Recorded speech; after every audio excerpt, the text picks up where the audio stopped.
Hello?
You let us know if the doctor is ready.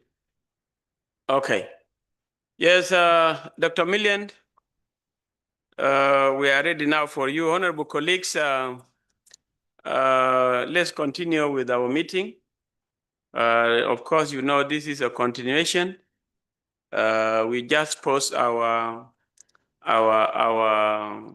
session yesterday because Dr. Millian was going for another meeting.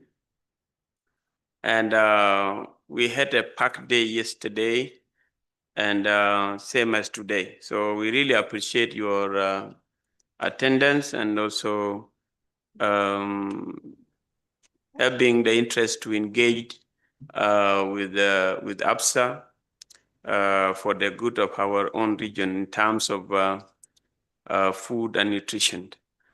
Okay, now, Dr. Millian, please, you can go ahead and start to answer those questions. There may be a few after, before we go to another presentation. Thank you. You are welcome. Thank you very much. Good afternoon. I also send my condolences to our fallen hero, Dr.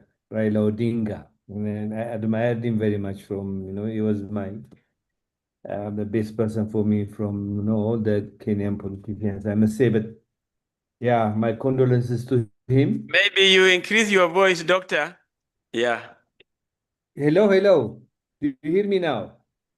Yes, I can hear you now. Yes, we can hear you now. Okay. Okay, honorables, thank you very much. Thank you all for your excellent questions. I enjoyed the questions. I have organized them into 11 questions, and if I have not answered any of the questions, please remind me. The first one was about the availability of evidences. And today I was just putting in Google and other search agents, how many research papers are there on agroecology? You can do that yourself. It's more than 20,000, And in most of the cases, most of the research done in Africa is not published. We don't publish our research. There's a lot of case studies that are happening all over Africa, and they are not included in. And this is mostly done by research centers, universities, and also individuals all over the world. So data or evidence is not lacking in agroecology. That's what I wanted to say. For example, FAO in 2019 published a document called Scaling Up Agroecology. There were 60 case studies globally showing improved yields, biodiversity, and resilience. And in Senegal, millet under agroecology increased by from 40 to 50% through composting and crop rotation. 40 to 50% increase. That's too much. No, not that's too much. That's really high. In Kenya, we, AFSA and Mazingira Institute found that farmers using agroecology practice reduced input costs by 25 to 40%. In Ethiopia, if I'm allowed, let me show you a diagram. Can you allow me to share my Yes, PowerPoint? yes, please. Yeah, somebody has to allow me. Okay, the IT department. You Okay, okay, are willing to share is yeah. yeah. Do you see it? Do you see the PowerPoint? Yes, we can see it. We can see it. Okay, Yes. thank you very much. So, the Alliance for Food Sovereignty in Africa asked itself, the question that you have asked as yesterday. Does agroecology work in Africa? Then the purpose was to make an evidence-based and coherent case for agroecology as a sustainable long-term solution for Africa. So we collected these cases from all over.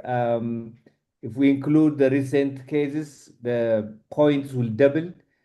You can get them on our website. We published them, a number of them. So let me tell you about three of them. The first was an African leafy vegetables. I like this one because it just shows agroecology. When the demand from consumers increase, production from the farmers increases. So the story of African leafy vegetables in Kenya, leafy vegetables were kind of considered as food which are backward by the colonial enterprise. But later on, through the continuous lobbying and advocacy by traditional herbalists and those who are studying nutrition, the demand for leafy vegetables has increased in Kenya, and because of that, a number of supermarkets start to hold leafy vegetables. Because of that, farmers started to produce also. I think in one community, in one county, actually, the school feeding system, they have based their their school feeding system on leafy vegetables grown in Kenya. This is a typical example of consumer demand driving agroecological production. The second was is the system of crop intensification. This system was taken from rice intensification (SRI). In Ethiopia, we did it with SCI, system of crop intensification, with finger millet, with teff, and with others. And I actually myself visited a research center uh, close to Addis Ababa, Bishoftu or Debre Zeit, and the productivity of F has increased threefold by compost, threefold. This is significant using SCI. And instead of broadcasting, but it means that we started to plant online. In a row. So this has actually increased productivity. So the lesson here is that by tweaking the management of your farm, you can increase productivity without the usage of agrochemicals. This is a project that I was personally involved in Tigray. This is a landscape level management, landscape level. You can see that there is a soil and water conservation, treatment of gullies, compost growing, and growing also trees like Hispania trees. So you can see a rehabilitated biodiversity hillside and also rehabilitated gullies and have another crops growing and a pond here.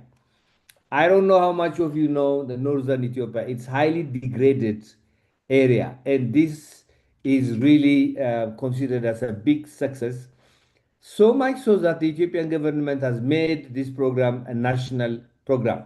This is very interesting. It would answer one of the honorables, probably from South Sudan yesterday, who are asking me about data.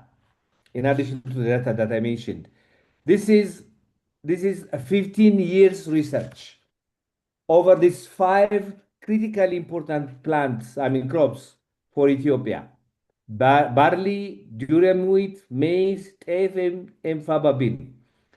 The blue indicates check, which actually means that land which is treated with nothing. So there is no artificial fertilizer and there is no compost. The brown color area shows land treated with compost, and the green shows land treated with chemical fertilizers. For the first 3 years, the productivity of the land which was treated by chemical fertilizers were very high.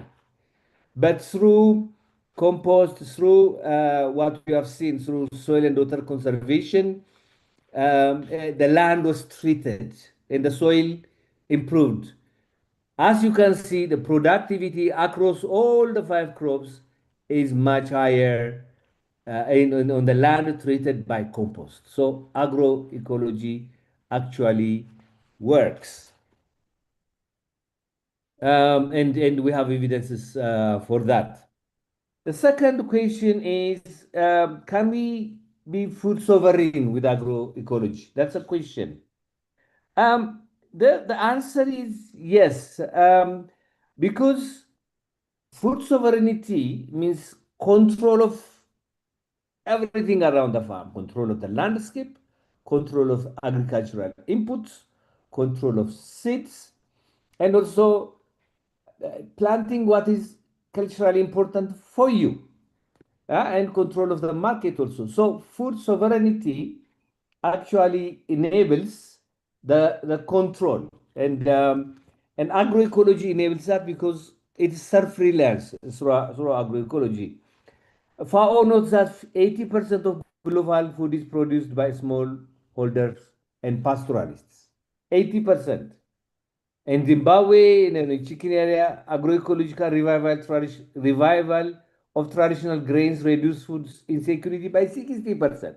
60. In Uganda, agroecology cooperatives ensured farmers retain up to 70% of market value. So it is possible to be food sovereign through agroecology. And another question that's continue, I mean, ask it, which is related also to the first two questions, is can we feed the growing population in Africa with agroecology? I think the response is yes, and sustainably. The UN Special Rapporteur, if you remember, in 2011, found that back in 2011, agroecology could double food production in 10 years. Can double actually. And IPACE Food, International Panel of Experts on the Sustainability of Food, which I'm a member, shows that agroecology is much or exceed industrial system after 3 to 5 years. And the world already produces 1.5 times more food than needed, and the problem mostly is issue of distribution. So I think the most important question that we ask is why are we not doing it? That's important question. And another question was it has to be slow. I think it's a comment that I agree, because it takes time to convert your agriculture area to agroecology area. So time has to be given, and investment has to be given, and you can change half of your quarter, half. You can go slowly. There is nobody who is recommending stopping the application of chemical fertilizer on a land which has already been planted for so many years with artificial fertilizers. It is impossible, but we have to do it slowly. And the other question is it for small scale agriculture? Is agroecology for small scale agriculture? Can we do it in a bigger land? By the way, this question, over 70% of farmers, African farmers, in some countries like Ethiopia, close to 80% farmers are small scale farmers. If agroecology works for small scale farmers, it means for the larger majority of our farmers, it works. So where is the worry? Probably the 10% or whatever percent area of farmers, or 1% or 2% of farmers. But all of the techniques that can apply on a smaller area can also happen on a larger area. I think that's very much important. The another question is, can we attract investment for agroecology? The answer is yes, but this is a qualified yes, because most of the Europeans, USA, in whatever, the big companies, what they want to invest or they want to lead our agriculture in a direction, in a path where they can sell their agrochemicals, GMOs, and other techniques or machines. They don't want us to do agroecology. So for them, investment is a market for them. But we can actually increase investment in agroecology, and we have to. For example, sorry, okay. 5% of global agri-finance supports sustainable systems. So only 5% is invested on agroecology. And redirecting fertilizer subsidies to health triples returns. Countries, instead of spending their money on importing artificial fertilizers, if they could invest on improving soils for agroecology, that will be a lot of investment. And one study shows that $1 invested in agroecology training yields $3 up to $5 in benefits. $1 investment, $3 up to $5 in benefits. So that's very much significant. Another question was, can there be enough export for agroecology? I mean, we have to export. So can there be enough export? I think export-oriented agriculture is also a colonial influence on Africa. I know that some countries actually increasing their export crops by far now, and agricultural lands are being converted into this initiative. Hello? Agricultural lands are. We can hear you. Yeah, sorry, a phone came into and interrupted me. So the question is, yes, the demand for organic and agroecological products is increasing. If you're asking what the market analysis, what is demanded is organic and agroecological products. And I think if we go through the thinking of food sovereignty, the most important agenda in food sovereignty is to feed your own population. Because food is not only a commodity, it's a right. So people have to eat before you think of exporting. But some countries are expanding their export crops, even to the detriment of agricultural lands, and that is increasing imports. So it all depends on the direction that the country chooses to go. The question of pesticides is the AIDS question.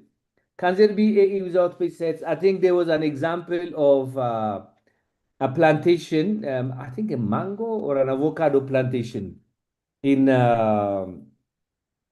South Sudan, and how that was attacked by pesticide. I think there is a lot of questions there.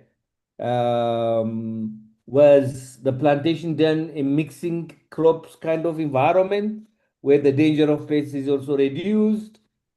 Were the seeds clear?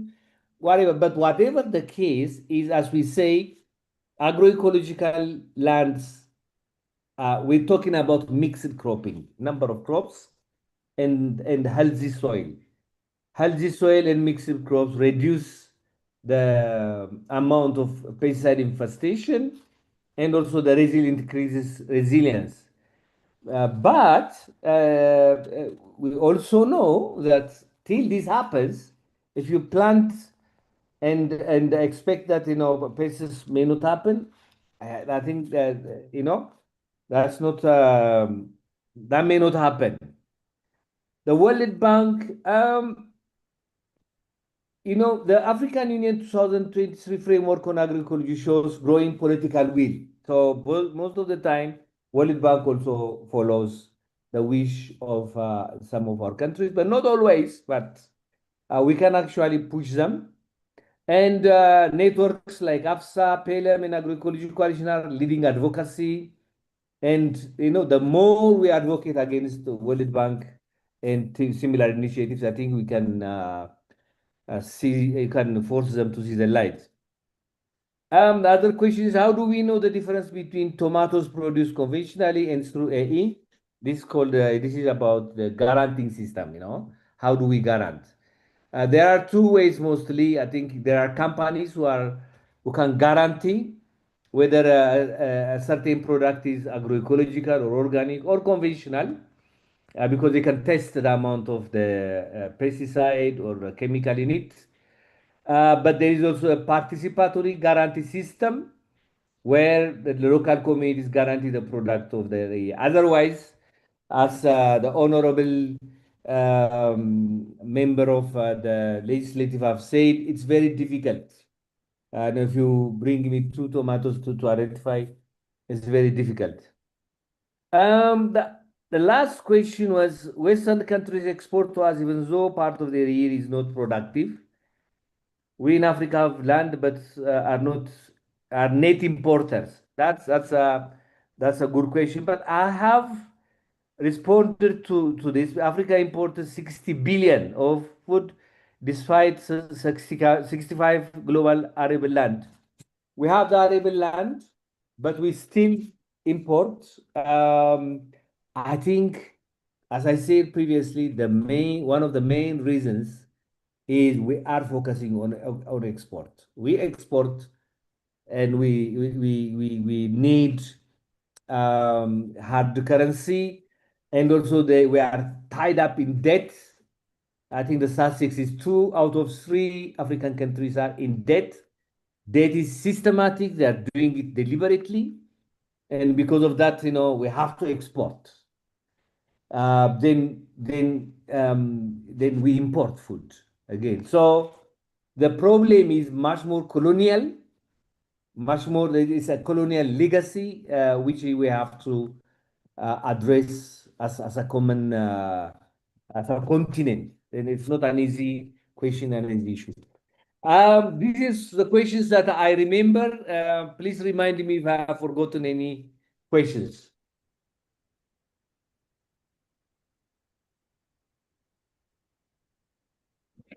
Thank you, Dr. Millian.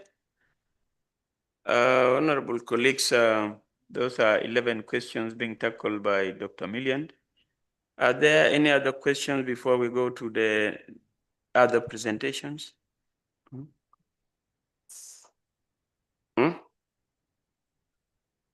Okay, please, is there any other questions before we go to the next presentations? Okay, Honorable Dr. Sidanda, you have a question?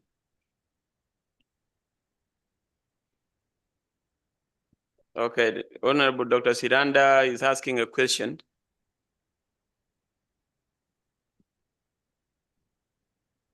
Thank you, Mr. Chairman, and the co-chair for this very good initiative. From yesterday, like I always say, information is power. And as a legislator, knowledge is important. Once you have all the knowledge, then you're good to legislate on an informed point of view. And I want to appreciate Mr. Chairman, Mr. Kavanda, the council, and I think I want this to go on record, and SEFROD for the very good initiative. I started learning about these initiatives from SEFROD, and they have done a good work in Uganda. And I think it is important for us to appreciate Mr. Kavanda and the entire team at SEFROD for the good job they are doing. Once we have the homegrown initiative, then we have a lot to learn that this really works. Having said that, Mr. Chairman, I scanned through the debrief and all the presentations, but I realized that there is a problem even in terms of harmonization from within our own region, but also looking at the other regs and what has worked better there. For instance, if you go to COMESA, when you go to SADC, when you go to ECOWAS, and all the others, what is it that we pick from there that has worked? And how do we make it work better?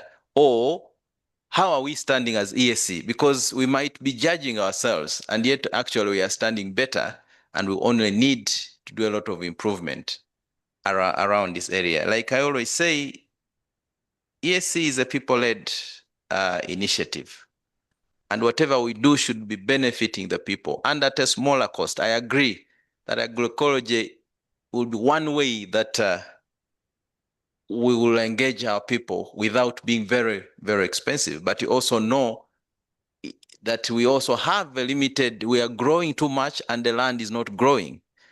For instance, what will be the relationship between agroecology and land survey, and of course, land accreditation and land survey in terms of the little or whatever we have, we're the same and continue using the same, and how do we grow it so that we make a way of selling in the region?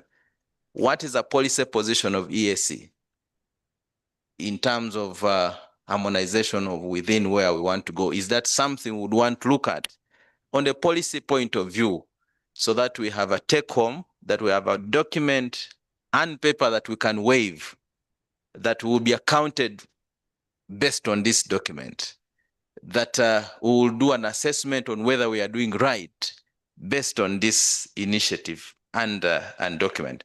So for me, I think then that will inform, in fact, Mr. Chairman and the co-chair, going forward to even have a law on itself, so that we do a protection of our originality and the indigenous things that we have. The other thing, Mr. Chairman, for me would be to, the brief is very okay, but like I said, it lacks a bit of the relationship of either coalition of this entity, what is being done here, what are the linkages, and what do we borrow that this has done.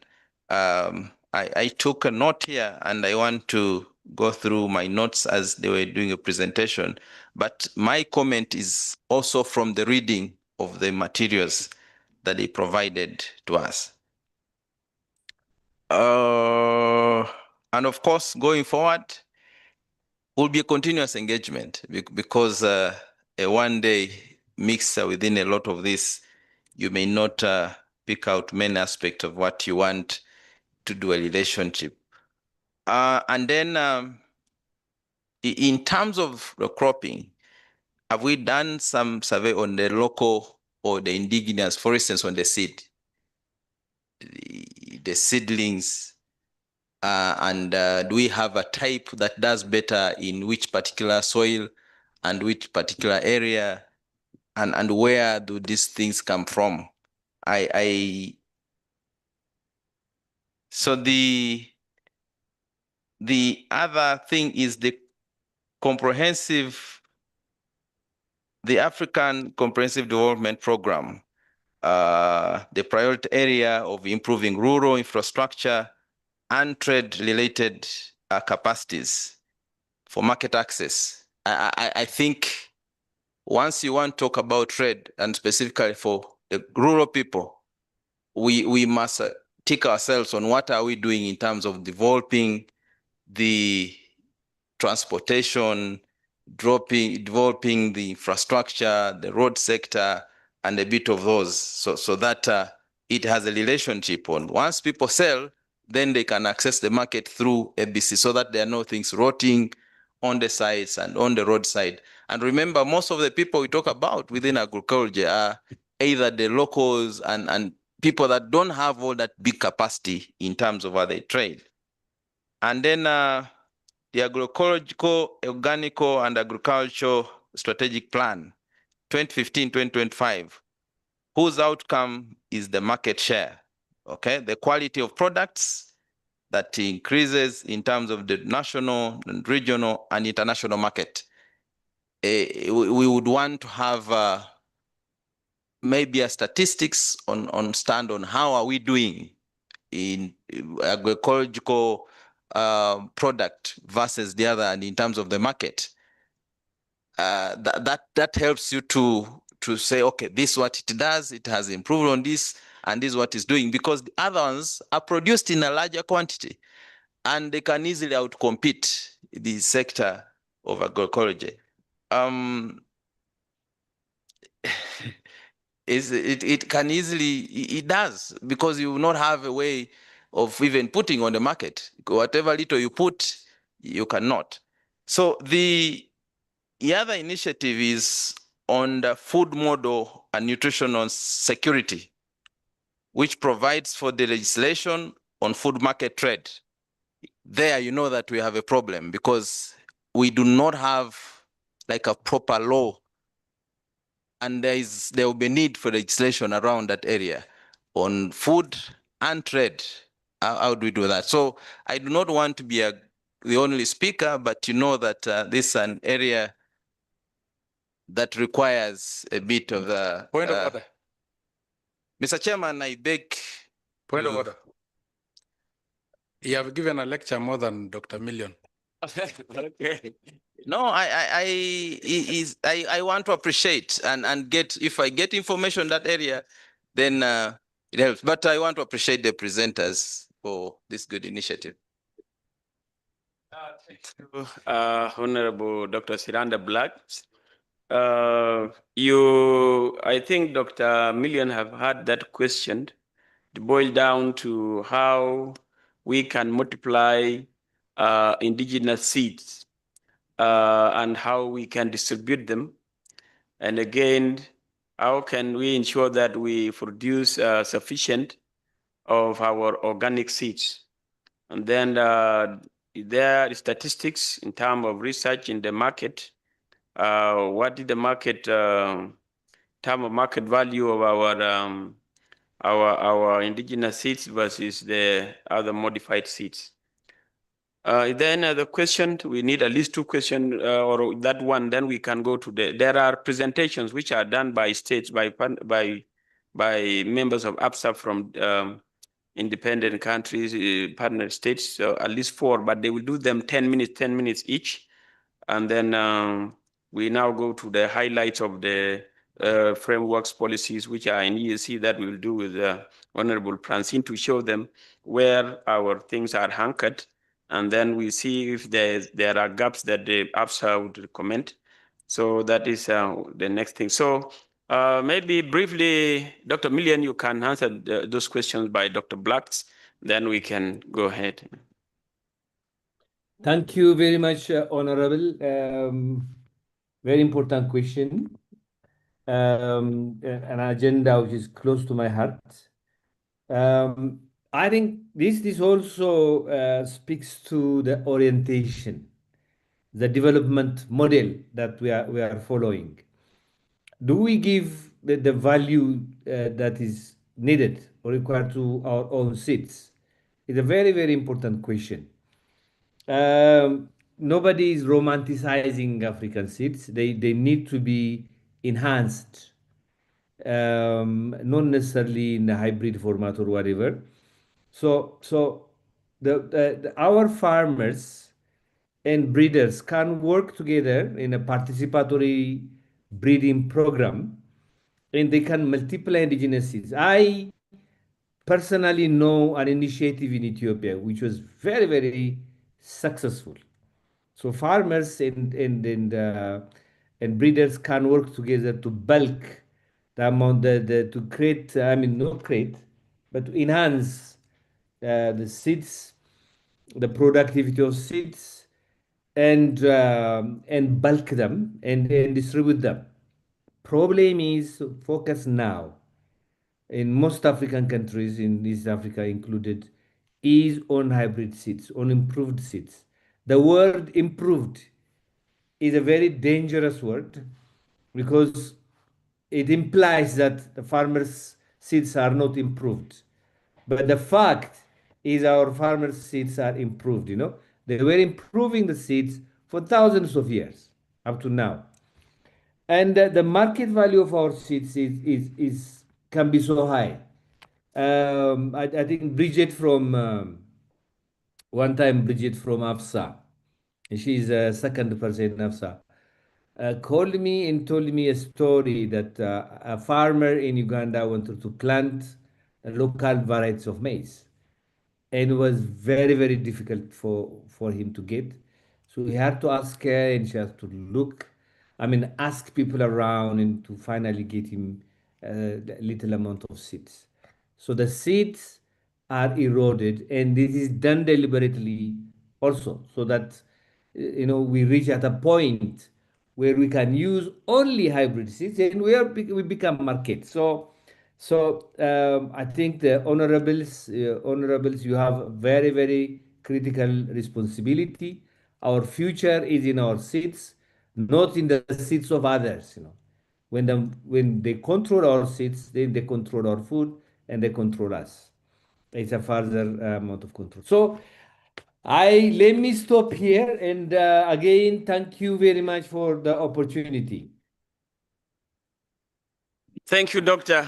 Thank you. Thank you very much. Now, Madam Rus, we have 40 minutes for everything that is going to be presented by our sisters and brothers from various constituents, members of AFSA. Please, you are welcome. We can, have they decided to project, or they will do physical presentation by having the podium? Or they will project? Okay, please, IT, you can project. You allow them access to. Honorable Gideon, I can leave now, huh? Okay. Thank you, Doctor. Thank you, Dr. Millian. We appreciate you. Now we can, we are clapping for you, please. Yeah. We'll continue the conversation. Thank you. Thank you.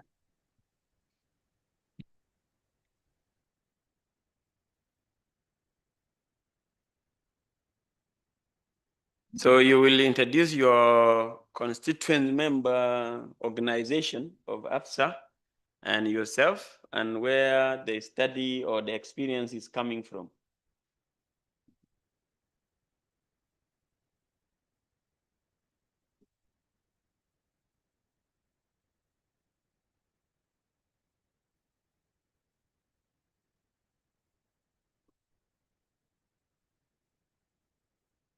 Okay, thank you so much. Good afternoon, honorable members. My name is Naomi Kalinachi. I work with a farmers organization called ESAF Uganda. ESAF is Eastern and Southern Africa Small Scale Farmers Forum, and we are voice for small scale farmers. We are working towards a just and resilient food system.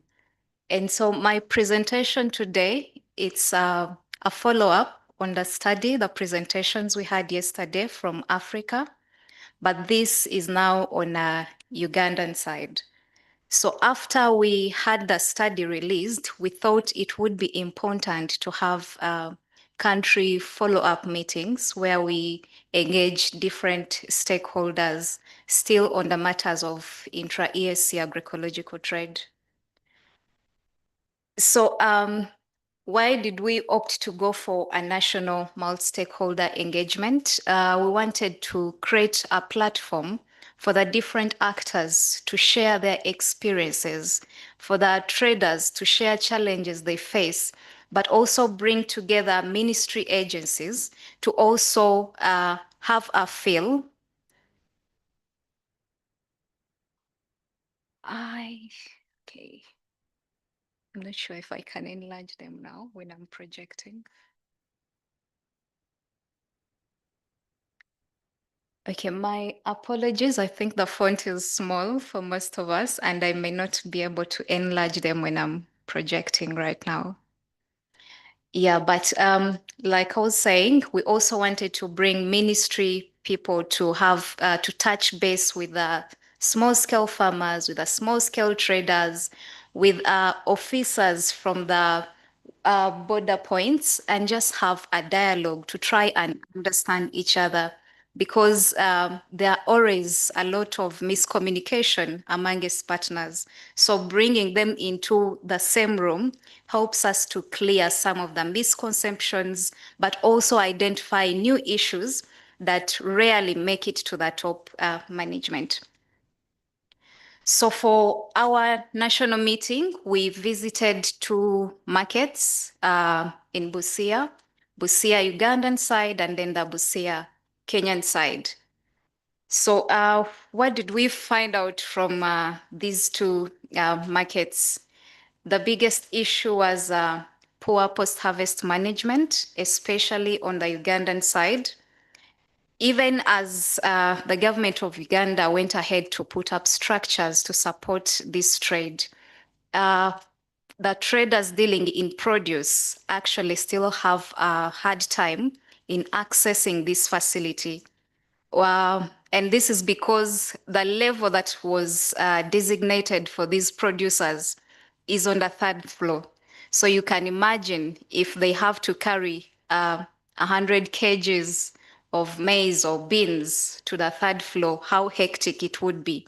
So then traders resorted to actually trading from the remaining space, which is down, and it's not really a pleasant space, because underneath it, there are sewage channels passing through, and then just tarpaulins that have been laid by where farmers are and traders are drying their produce and also conducting trade. The other issue was on the unharmonized currency. We realized that when it comes to the Kenyan traders, they are more comfortable using their currency, even in Uganda, because it is stronger. And so if Ugandans are to trade with these Kenyans, it becomes a bit difficult to actually get the realistic value for both parties. And then the multiple taxations, which we mostly attributed to the lack of information on these border points. So even when we have the taxation policies in place, what is charged and how much, still there are people who are taking advantage of the fact that this information does not reach everybody. And so this becomes a challenge. So the traders will often attribute it to the governments are not helping. Maybe they don't have these policies in place. They're not regulating this trade. But it's actually an information gap. And then there is a lot of farm gate sourcing by Kenyan traders. They move as far as the eastern part of Uganda, northern part of Uganda, and engage the farmers directly.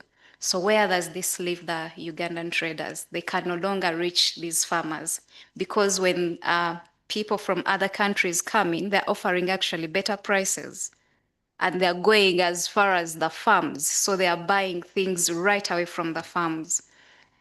And then when it comes to measurements or the scales that are being used, still from both countries, a bag of 100 kilograms in Kenya, in Uganda, when it comes to Kenya, it's actually 90 kilograms.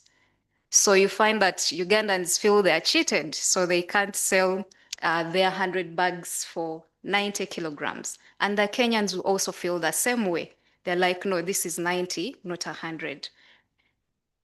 Then there is also insufficient cross-border market intelligence. I've skipped the others because they've been coming through the explanations. But and this is also an issue that is actually making us fail on capturing the data that we need to front cross-border trade to the different agencies. So when you look at the stocking and the pricing, they keep on changing over time, when, of course, with demand and supply, but it becomes really heavy on the smallholder traders. And then we have trade information desks, but oftentimes they're underutilized. There is not enough information that the traders can actually utilize to conduct successful trade. So what came out of this discussion, we realized that bringing the different stakeholders together actually helped us to understand what each party is thinking when it comes to cross-border trade. So it was a platform for farmers, traders, cross-border officials, revenue officials to actually discuss on how best they can ensure that we advance trade within the country. And then we also came to an agreement that we actually need to complete and sign off the National Agroecology Strategy in Uganda. Currently, it's at ministry level and it has been there for a while. But when we don't have these policies in place, it becomes really difficult for us to advocate for what is right, because even fundraising is much easier when they're supporting documents. And then looking at us having to align our vision as the East African community, how do we want trade to look like within the East African community? How do we want our food systems to look like? Do we want to still keep pulling ropes amongst countries? And yes, we say we are one. Or can we have one clear vision that we follow as the East African community? And then now, of course, strengthening market linkages. Agroecology, our agroecological products are not well known within the border points that we visited. So there is that understanding. And so we thought if we are able to create awareness and actually maybe provide incentives for people who are trading and producing these agroecological products, it would be a better way for us to move it ahead. And then improving data collection. I think from yesterday, we had questions coming up. How did we confirm that these products are agroecological?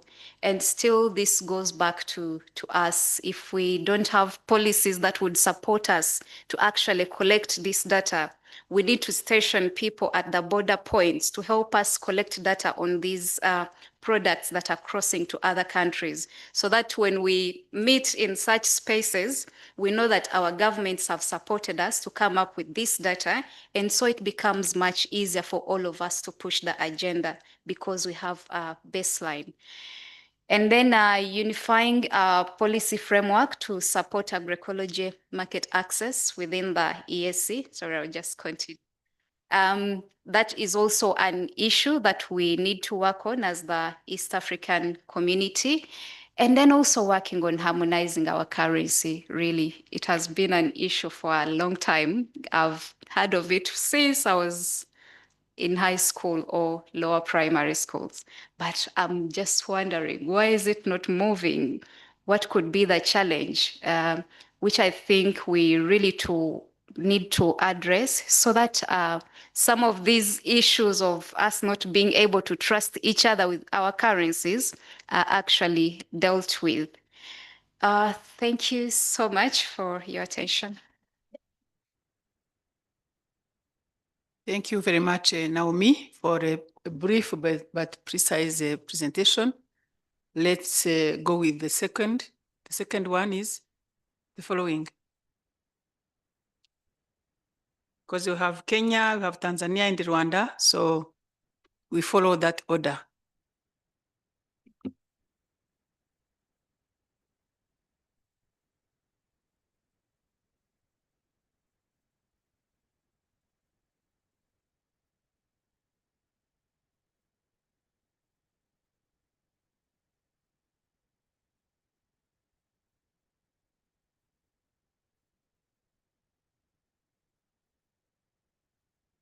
Honorable members, good evening. Habari zenu? Yeah. Mi naitwa Rachel Momo, nafanya na shirika la Pelam Kenya. Mnanisikia? Okay, my name is Rachel Momo. I come from Kenya. I work with an association called Pelam. Pelam is a network of organizations that is situated in 14 countries in Africa, and it advocates for agroecological principles and practices. And Pelam is a member of AFSA. I'm standing here today on behalf of Pelam Kenya, which is also advocating for agroecological principles and practices.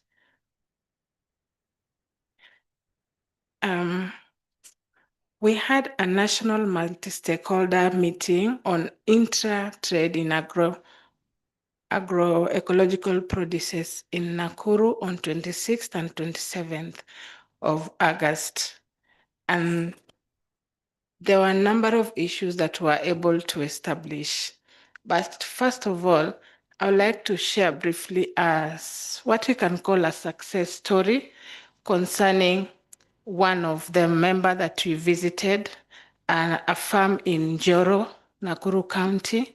There is a youth farmer who is called Mr. Joroge, who was a qualified accountant, and he worked as an accountant for 4 years.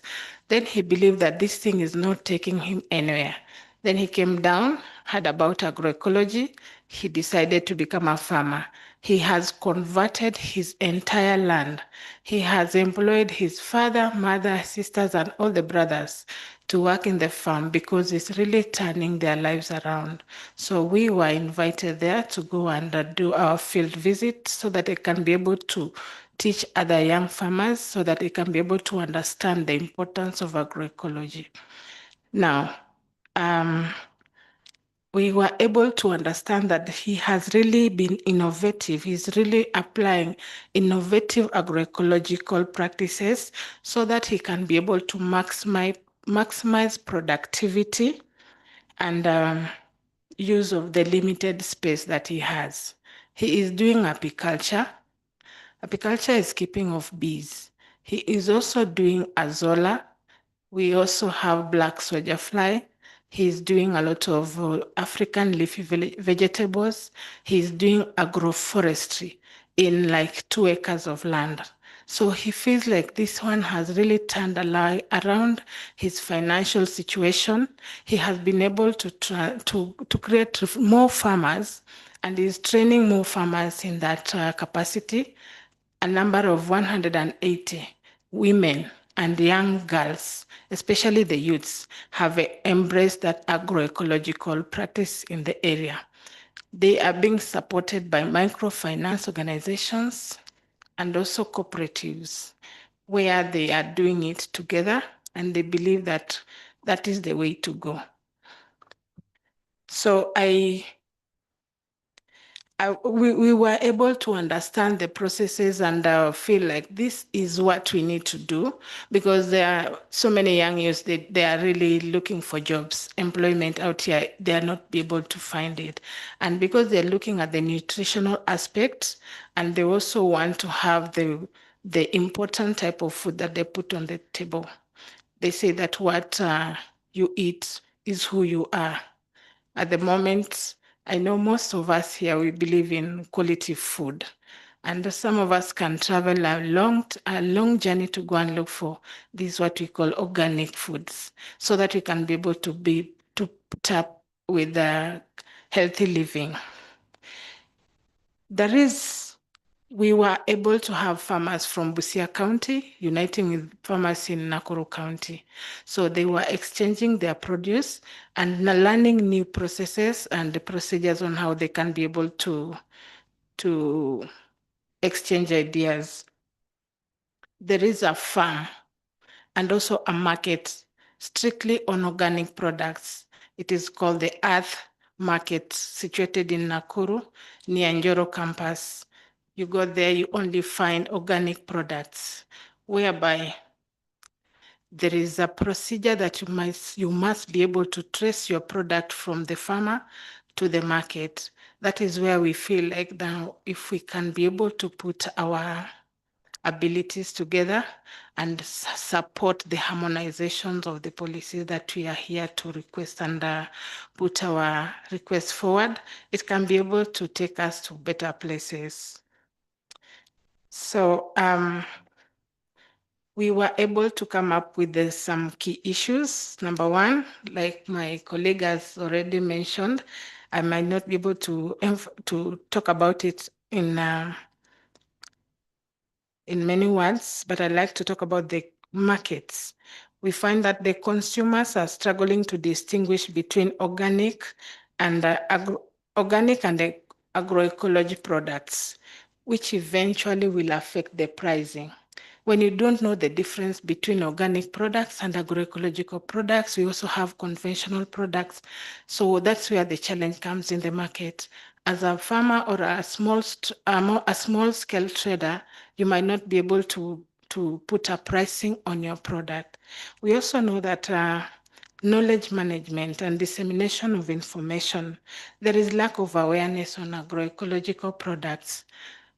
At times we want to assume that we all know what is happening in agroecological spaces. But when we put things clearly, you will find somebody saying, what is that? What are they talking about? When is there a difference between 1 and 2? Can't see it with my layman's eyes. But now that's why we are here today. We believe that we can do a lot of capacity building among You have ourselves. 1 minute remaining. Okay. Okay. We also have a cost of production that can also worsen by the impact of climate change. And we also have a challenge on land and water.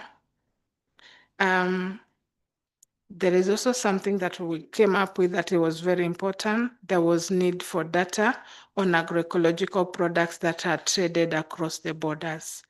We realize that agroecological products are not categorized separately on the harmonized systems code, making them invisible in trade.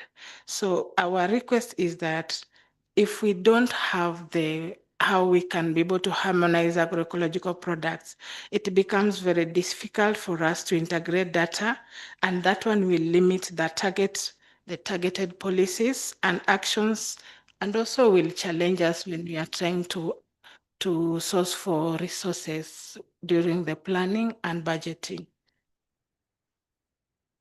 I'd like to thank the speaker for the moment he has given me, and thank you so much. I'd like to echo that my colleagues from AFSA and the team that has come here, our request is that please look into our issues on agroecology and cross-border trade so that it can meet your parental ears and be able to support our plea so that we can be able to move forward the agenda of agroecology and cross-border trade. Thank you so much.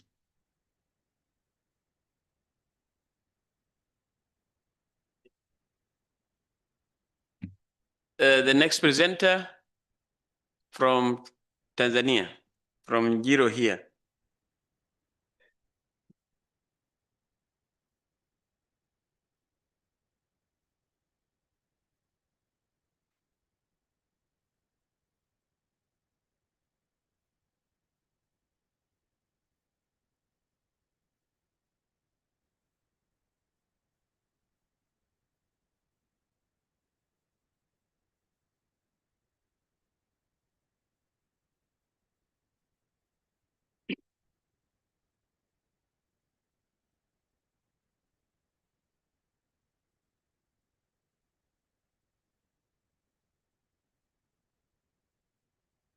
Thank you very much, Honorable Chairman.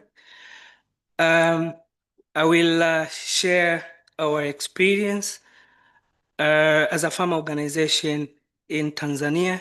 I will a bit introduce our organization. It's a national farmer organization in Tanzania with over 32 farmer organizations member and over 200 individual farmers. And these are the farmers that we call them small-scale farmers.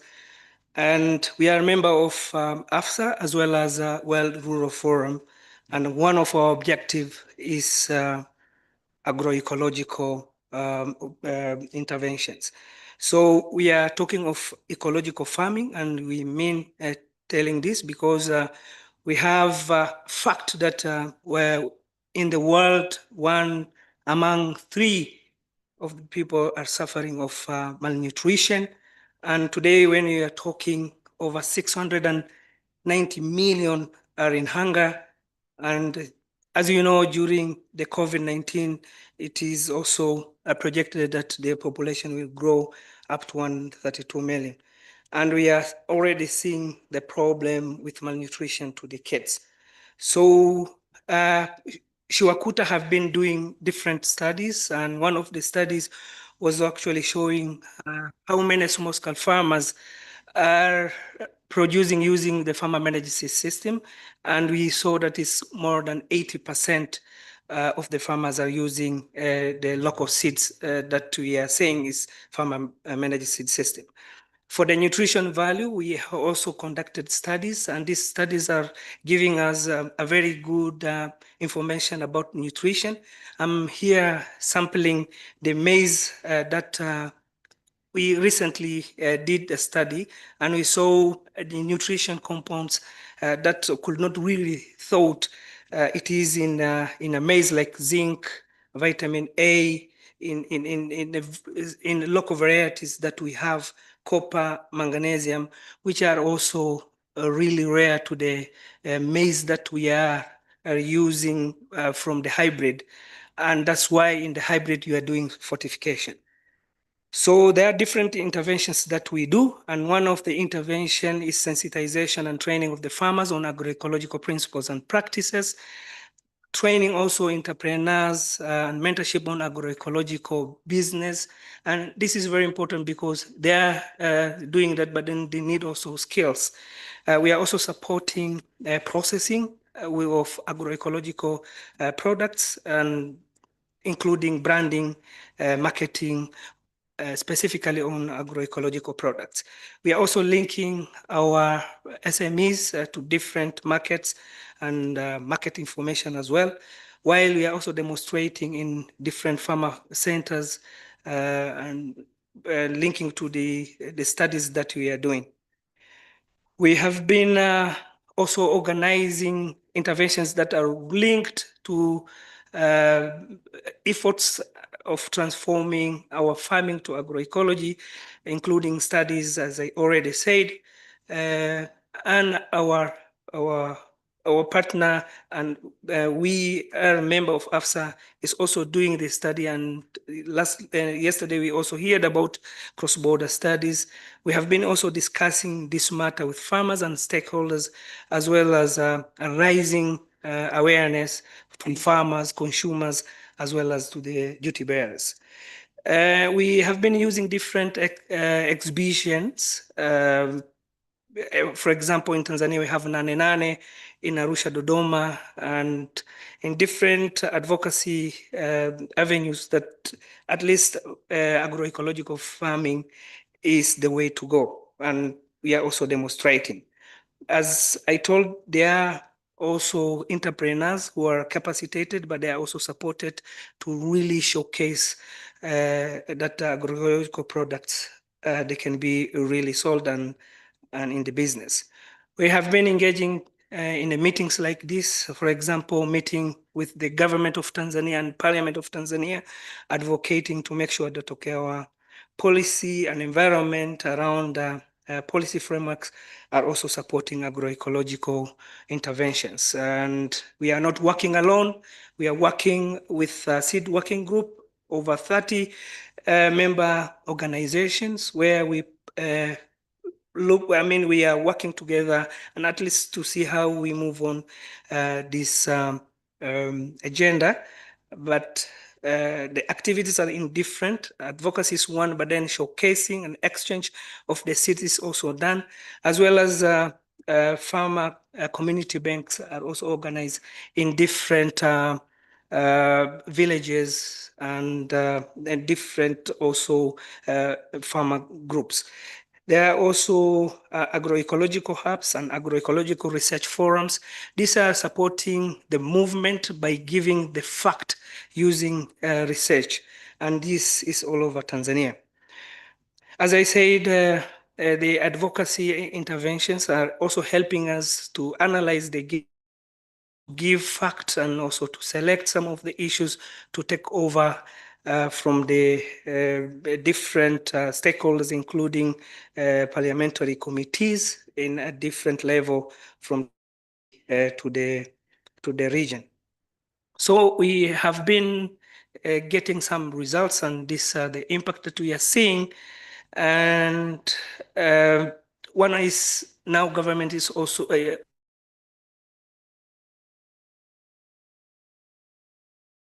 have like Mehe and Irbuto. These are the maize that are in Karatu, just here in Tanzania, in Arusha region. We are also having a political will from the Minister of Agriculture, where he really supported the movement of the seeds that we are advocating and the agroecological intervention that we are talking about. In Tanzania, we have a national ecological and organic strategy.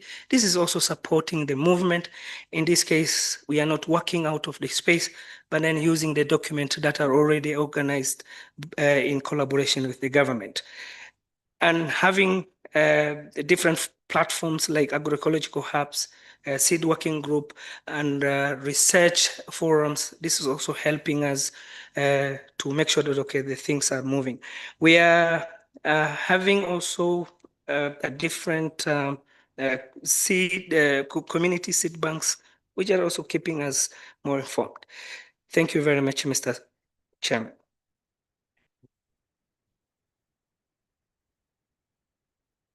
We call upon the next presenter from Rwanda.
Oh.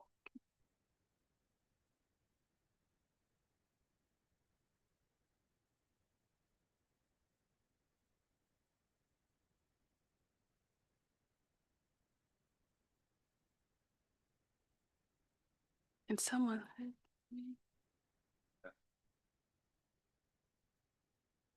I'm not seeing the.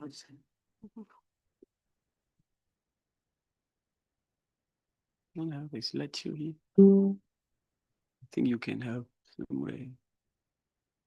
I think here is slideshow. Why is it showing on current slide? Yeah, it is not showing the slideshow. It is not showing us. I think it is now okay somehow, but I think it's okay. It's okay. Okay. I apologize. Good afternoon, everyone. I am Liz Chantal from Rwanda. I represent the Rwanda Organic Agriculture Movement. Before I share the feedback from what my colleagues did, the experience after the study that AFSA conducted, the experience from Rwanda, I would like to share with you, talking about ROAM, who we are. ROAM is the umbrella organization of stakeholders in the sector of organic and agroecology in Rwanda. It has been created in 2007 and legally registered in 2014. We have members, different categories, farmers, processors, exporters, everyone who is involved in the organic sector. We have around 15,000 members grouped in cooperatives and also small groups of farmers.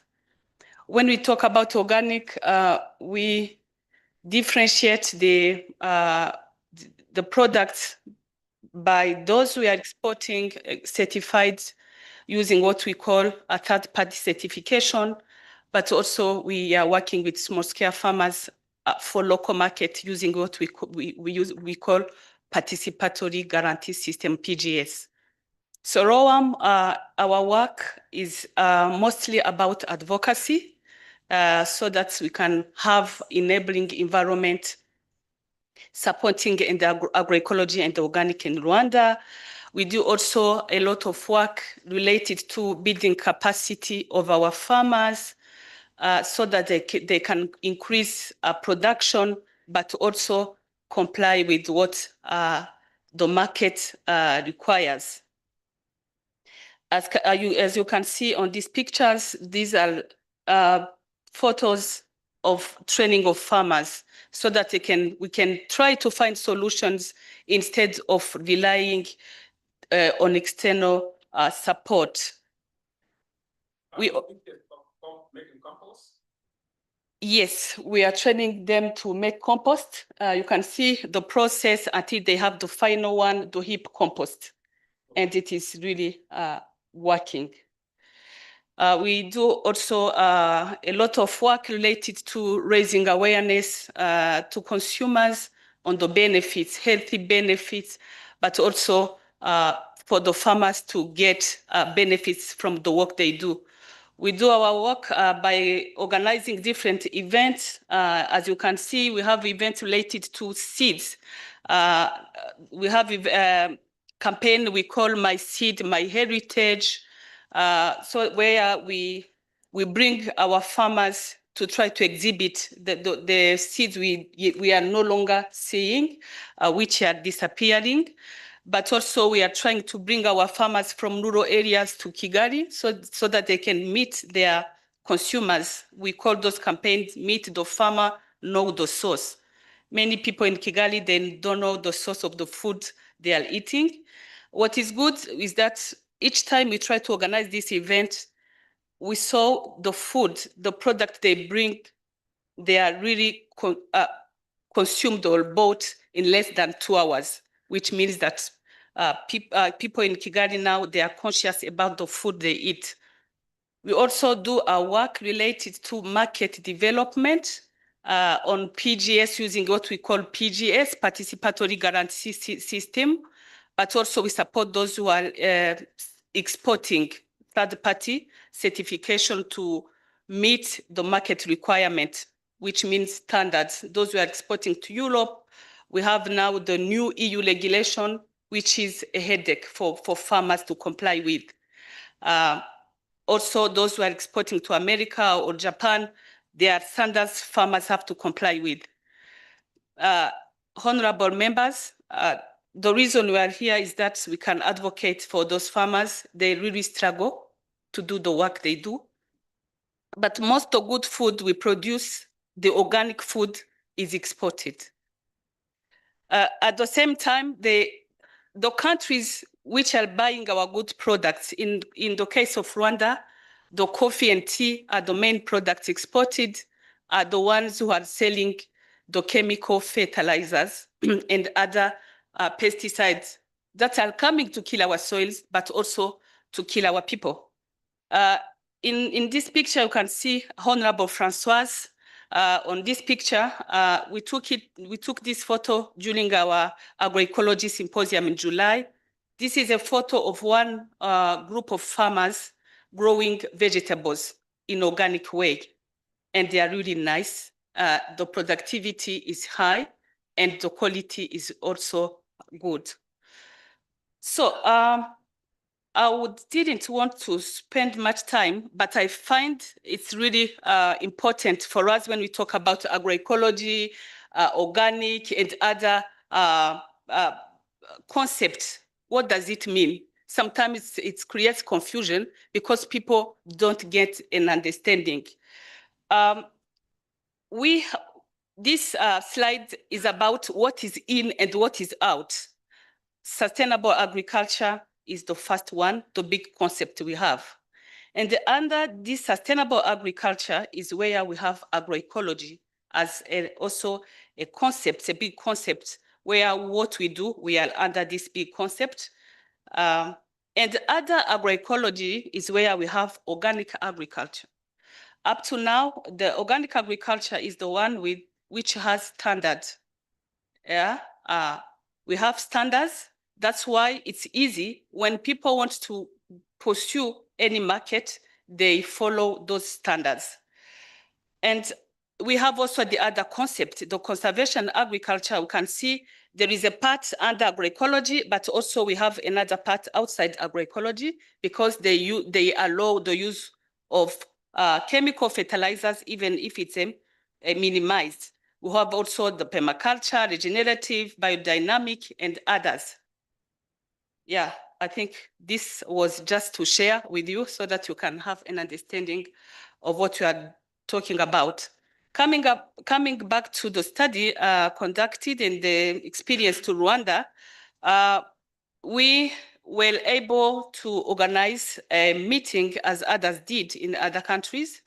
And our experience, we went to Rubavu, the cross-border market in Rubavu, the border with Rwanda and Congo. We were able to bring together 55 participants, and among them, we have people from civil society organization, Rwanda Revenue Authority, Rwanda Standard Board, the private sector, the Rubavu District Authority, the immigration officers, so that they can discuss the issues related to cross-border trade. The picture on this slide, we took the same day we visited this market. You see how these cabbages from Rwanda to Goma, how they are transported. It also is among the issues. The market, Rubavu cross-border market in Rubavu has been was built by the Ministry of Trade and Industry to facilitate that trade.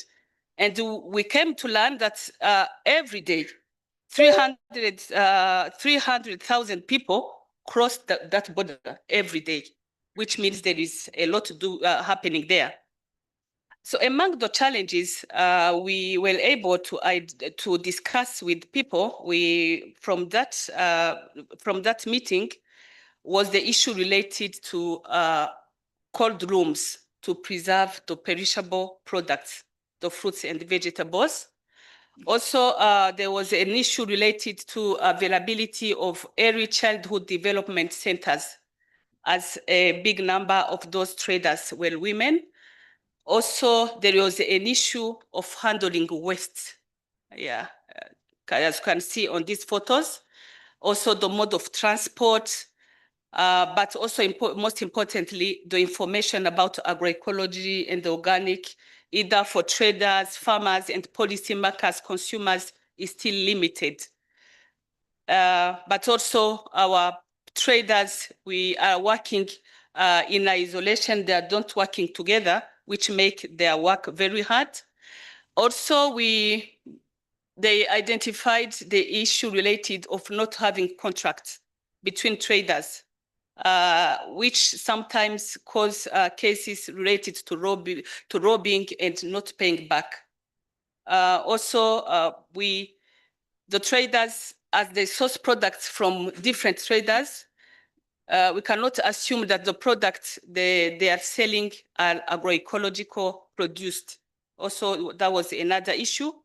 They have also a very limited information about product standard requirements.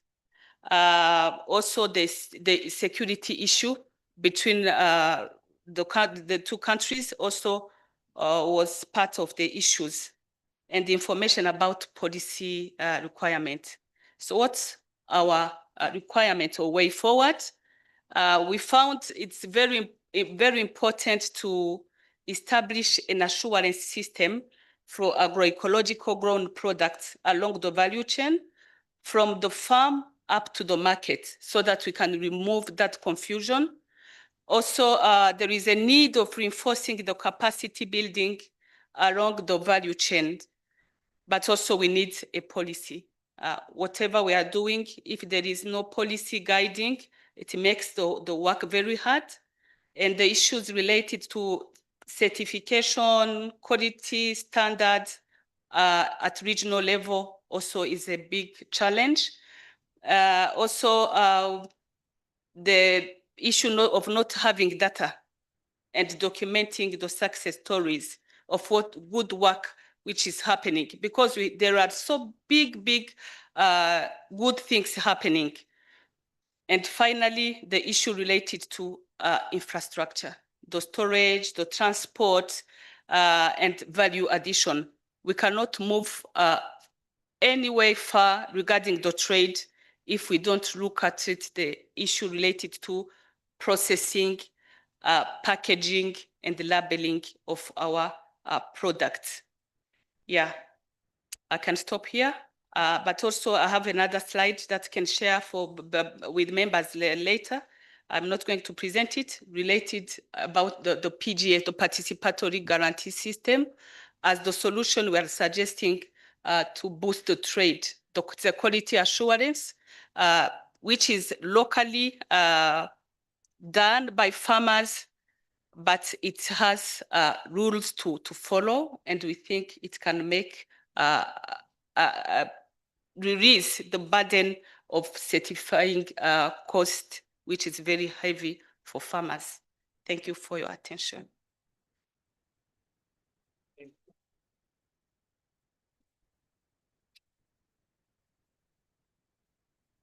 Okay, honorable colleagues, it's time now for some questions. And then after that, we shall have a small presentation, myself and Honorable Francine, for frameworks that the region has governing or facilitating or helping gaps in relation to the principles of agroecology. So that now the question will turn to them when we present that, and then they will now react to it and see where are the gaps that they are thinking. Yes. So yes, Honorable Dr. Ant, Honorable Mary, Honorable Dr. Woda, Honorable Dr. Salema, and Honorable Bati, 5 members. That will be the end of questions. Then we do another one. We go for another presentation. Thank you, Chair and Co-Chair. Thank you very much for the 4 presenters. I must say that I've learned so much about agroecology as far as its practice is concerned. My thinking is the way we do farming traditionally, before we have been discouraged from following those traditional farming systems, we were already practicing agroecological farming, the fact that you don't use pesticide, You don't cut all the trees. You know, there is this intercropping and all that reduces the use of chemicals. And also farmers kept their seeds until, of course, this green revolution and other ideas came. And then we abandoned all those things and went for chemicals and heavy use of inorganic fertilizers. My question is, I didn't get it very clearly from all the 4 presentations. What percentage of farmers, either rural or urban, are now using these agroecological techniques? It's important to know so that we have an idea of who we are legislating for and who are we demanding this policy change for. My question number 2 is the cost of production.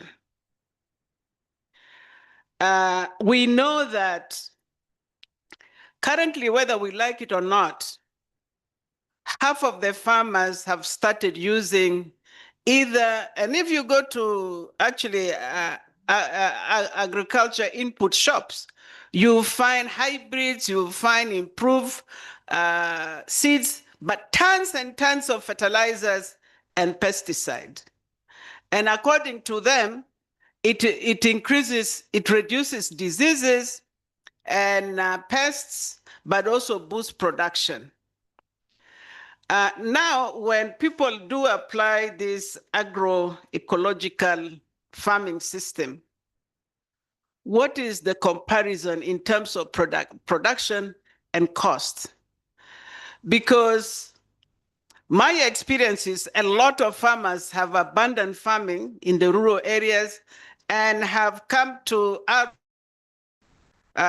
reside in urban places looking for jobs, leaving agriculture behind. Something must be happening there. I really need to know the advantages in terms of cost of production and how, and also the market. You have also explained that people really don't know the difference between agroecological products and the other type production. And in fact, many people are not even familiar with the dangers of pesticides, the pesticides residues, and they're more likely to buy a clean-looking tomato than a tomato that has discoloration or it has been bitten by a worm. So really, how is the market? You talk about marketing to Europe, to America, but is that the market for agroecological products? I think it's very, very important to answer those questions. Finally, I think we should also not ignore education. Educating farmers, not only about the technology, but informing them about techniques that will lead to very safe products.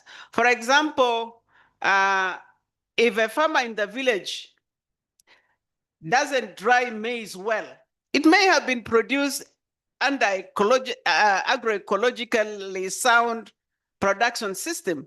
But if they don't understand how well to dry it, in the end, there will be aflatoxin. And then when they get to the border, it is tested and it may not meet the requirement. So really, there are so many things that I think we need to look at as we promote this. I am not sure whether it's new because I think it has been around for a long time. But I think there are so many questions I have that we need to begin asking so that it's not like green revolution. You promote up to a point And then it begins disappointing people after you've taken farmers around and around for about 10 years, and then you begin apologizing. Sorry, it didn't work. Let's try this one. I don't think we have, we have time to do that. Thank you very much, honorable chairs.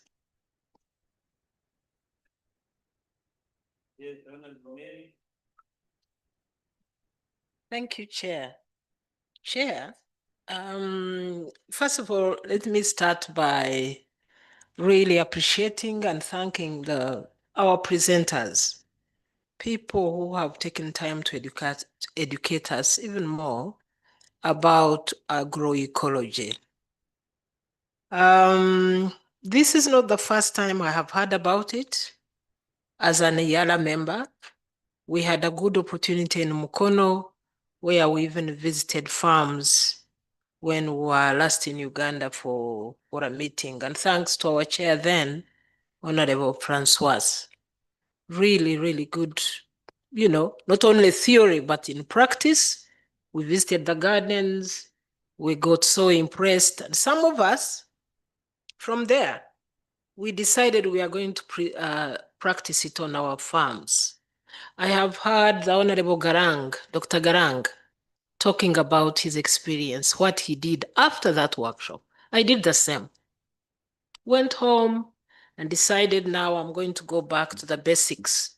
Because for me, when I grew up, there were no fertilizer. Actually, I don't think that in many farms in Uganda, we have reached fertilizers. We still don't know them. We don't put fertilizers on our soil. We, particularly if you have, when you have animals, there's a lot of manure around. So I still had not used artificial fertilizers, but I was using pest control chemicals because I failed. So this time I said, I even decided now I have to find organic way of making my own cocktails, because I was even told what you can mix, including ash, lemon, garlic, sometimes even adding biocelery from biogas. I tried all that, particularly on vegetables, what I would call my kitchen vegetables. Because I even do it in Kampala. In my own garden, I do grow some vegetables. So I said, now, I am not going to be denied of good vegetables by lies from Kampala, where they say this one is now, even if it is a chemical, but it is safe. This is what we are using. Let me tell you, I failed completely. The pests did not die. And when it comes to a big scale, like the maize pest, I don't know, in Uganda, we have this pest that eats the leaves of maize plants. And actually it went across the country. So I tried to use that on not only vegetables, in fact, on vegetables you'd use for salad. I did achieve some success. But when it comes to crops like maize, I failed. But even where I achieved some success, really you could see the leaves are not, once the infection is there, like fungal infection, whatever, it's not easy to completely eradicate with these naturally mixed bio techniques. So if I failed on a small scale, because really my farming is not mainly in crop agriculture, I am a livestock farmer. So if I failed on a small scale on food that for my own consumption, what about the large scale farmers who are farming for the sake of getting cash from the crops? You have 100 acres of maize. You have 50, 20 acres of sweet potatoes or whatever, or Irish potatoes as we call them. These are the potatoes. How practical is this? And I would want you to be honest. Pest control, I'm not even talking about fertilizer yet because it's not a main issue for me yet, particularly in my country. Pest control is a real concern. Now, while the world is talking about multiplying food production and so on, I'm worried that by now telling our farmers, go completely agroecological, couldn't that also imply reduction in volumes of production output? How much can we produce commercially to be able to reach the level where you want to export, you want to sell commercially and so on, want to raise incomes? So I have issues. Have we really tested it so that we can we afford, for example, as EALA now to say, we make a law and we ask our government to support us to go agroecological. How practical is it in the face of the need to produce more to feed our populations, to also be able to do it commercially and earn incomes, not only for the homes, families, but also for the economies of our countries? Then lastly, I think I don't see much difference between organic agriculture that has been around and agroecology. To me, it's like now we are changing terminology. And I have been asking this question. I need to see the clear difference. And here I need a class and time to see the clear difference between organic agriculture and I'm even wondering the developed countries, whether they can say that now for the sake of making sure our populations are healthy and secure, free from these terrible diseases like cancer, now let's get a policy in place, or by law, we go organic. Is that possible? Thank you. Thank you. We have, we'll come back. We have a question from Honorable Salema, followed by Honorable Bati. Then, yes, those one I have mentioned before. Let me finish with them. I come to the second round, honorable members. Let me finish. So now we have Honorable Dr. Salema, we have Honorable Dr. Wada, Honorable Bati. And then now we go to the second round of Honorable Kibeya, Honorable Namara, Honorable Sankok, and Honorable Jackie. Thank you so much. I did not see Honorable Chair, thank you so much. We really appreciate for the knowledge being shared, but it's very clear that we are still having a lot of unanswered questions. And this includes the question whether we are ready like to look at agroecology as from the business perspective as it has been raised by Honorable Mary. And that's the same question I had yesterday. Yeah, but unfortunately, it has not been yet addressed. So I think from the practitioners and maybe policymakers and whoever, we still have to work more on it to see like what models can we use now, if it's really appealing. But the issue here is about trade, is about volumes, is about scales. Then how can we make sure that we enjoy the economies of scales from this one? So that is something that is still a question. And I don't know if we have the answers here, but I think this is something that both, whether practitioners, experts, we all need to continue looking for the solution on that particular question.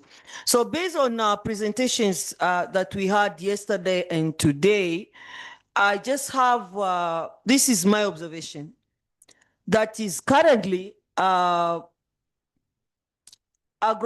as far as trade is concerned, we can look like it's actually addressing the needs of a very particular market niche. Like this is not the general agriculture currently. So if it's addressing it's a very particular as far as the market niche that we are talking about, then I think it's very important that from the policy level or the legislation level, we address that particular market niche. And it would be very wrong to look at it like it's something that we think should be adapted all over, as the current situation it is now. So it's very important that maybe from the experts, because they've been doing these studies, they should tell us also, they can share like the market niche for these particular agroecological products is, how does that market look like? Because we might be talking about prices, but maybe this is a premium market. They don't care about the price. So which kind of market currently is this agroecological products actually addressing? That is something that I would like to hear. Yeah, thank you. Dr. Wada. Thank you, Honorable Chair and Honorable Chair Francine. Thank you. And thank you for our presenters also.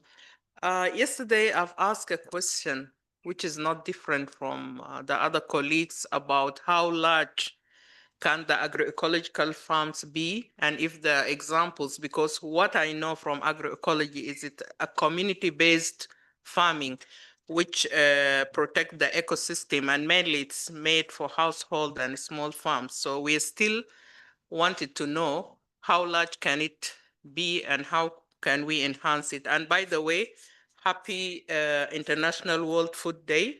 Today is the International World Food Day. And from the presenter from the Republic of Uganda, she mentioned two things I think we have really to take note about them, is about the monetary union. And because when I still bring up the oversight which the Women Caucus has done for the women business traders between the borders, this was one of the problems. The side of South Sudan, they're using the South Sudan pounds. The side of Uganda, they're using the Ugandan shilling. And now it comes a bit of hectic how to convert the monies they have. And the second thing also she mentioned, I think this was the presenter from the Republic of Kenya about the labeling. So I was wondering if labeling is not there also, how come that these products are going internationally? Because the consumers have the right to know if this product is okay, GMOs free and agroecological products. I think this is one of the things we have to write in our recommendation. Before, when we have done the oversight for the GMOs, we said that it's very important for the right of the consumers that we do good labeling as the things which we send abroad. So let's really take our citizens as important as those whom we are importing to. And I have a question for the presenter from the Republic of Rwanda. She mentioned that, you know, for them, they bring the farmers because the farmers knows more about what the consumers eat more than the consumers themselves. And from what she was saying, I thought that she was talking about something called the forgotten unutilized food or unutilized seeds. So my question to her, are they making catalog for those products or those seeds or those foods?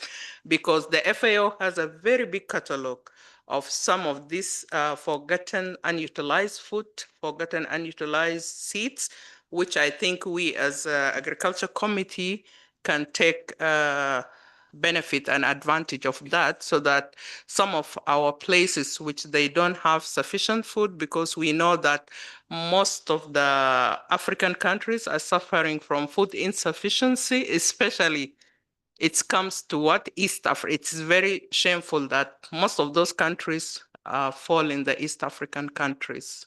So I just want to know if they have the catalog. And once again, happy International World Food Day. Thank you, Dr. Wada.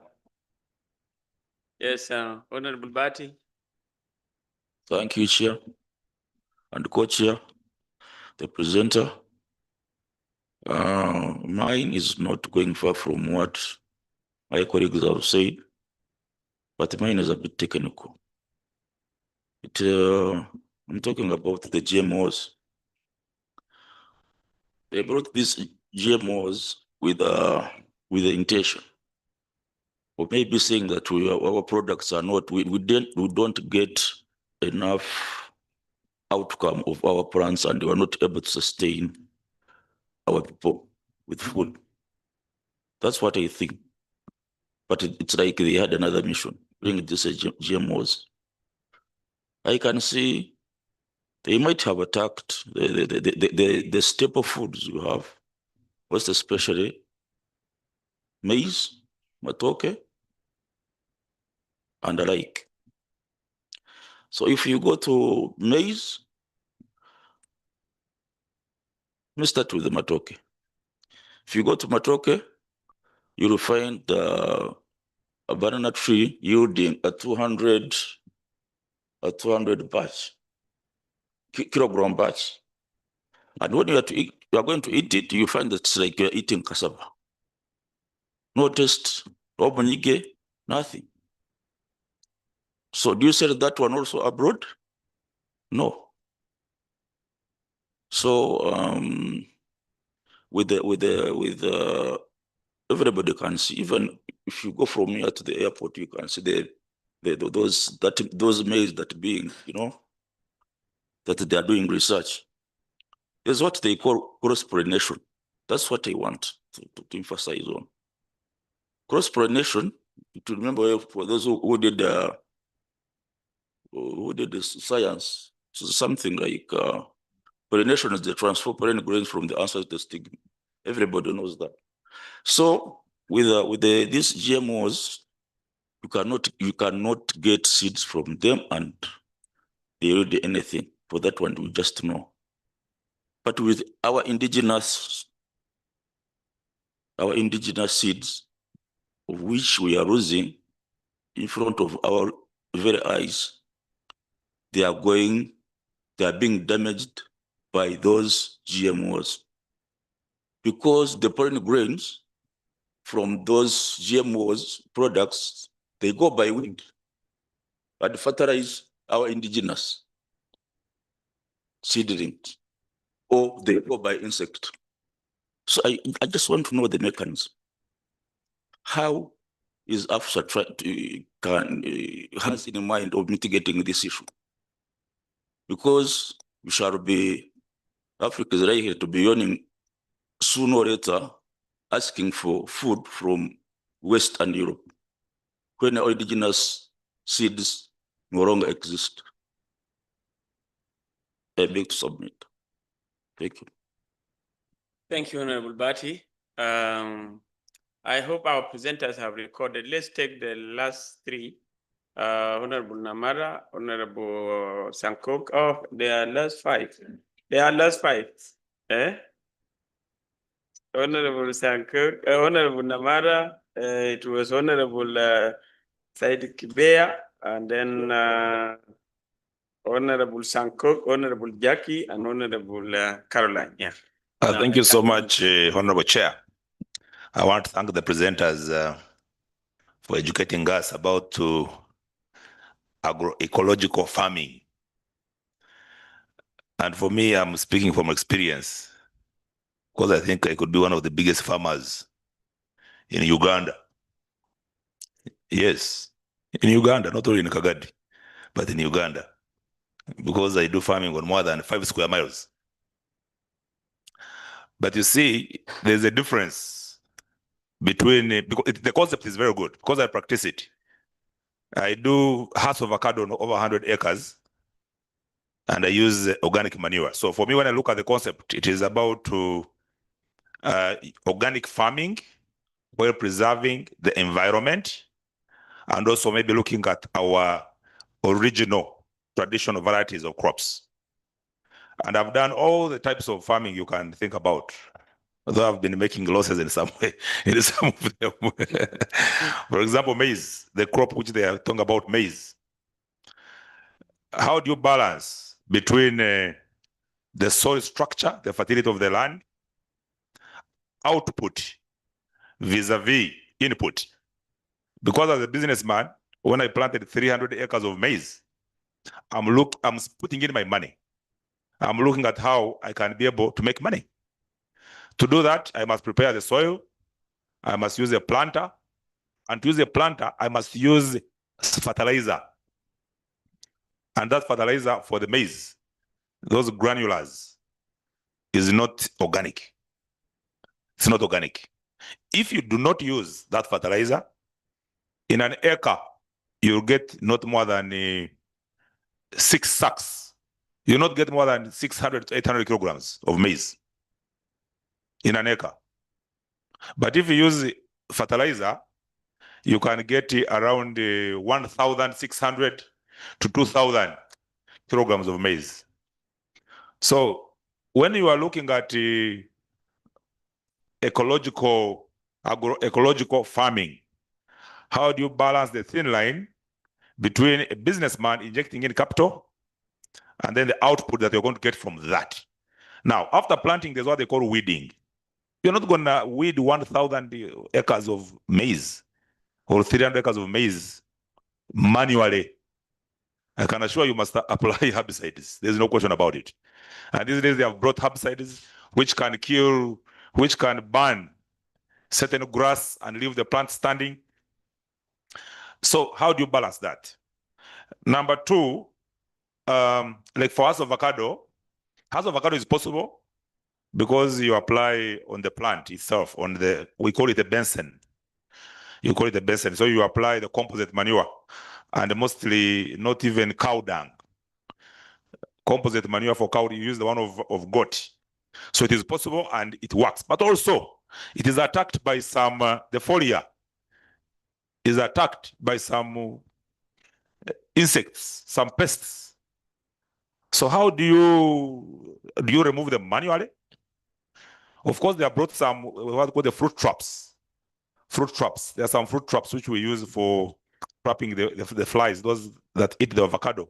But there are some where you find that we need to balance with other friendly herbicides which are acceptable by the international standards. Because if you are to export house avocado, the requirements are extremely very stringent.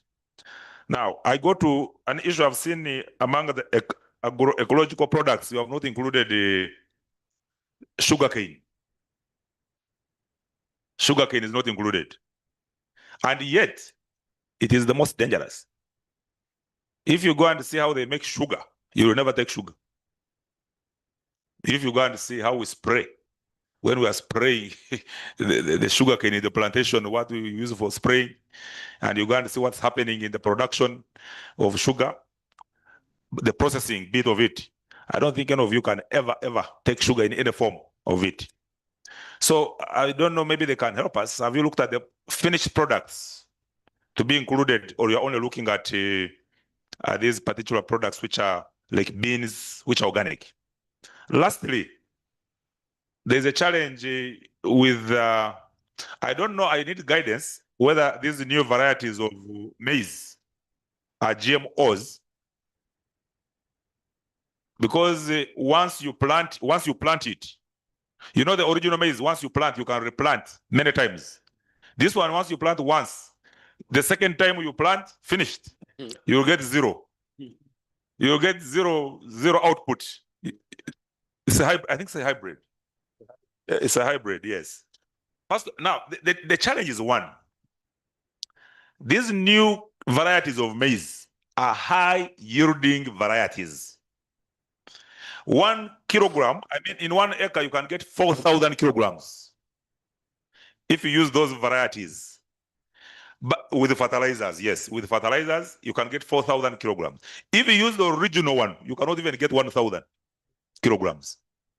So how do you balance the thin line between output, productivity, and then looking at the whole concept of ecological farming? I was asking them, because for me, in my farm, I have done as part of the environment, on all the blocks, I have planted there trees as part of I think it's part of the ecology, the environment.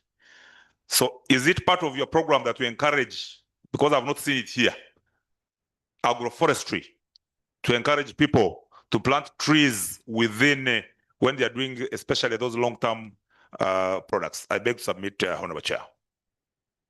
Thank you so much for all these practical examples, Honorable Namara. Now it is Honorable Dr. Kibe.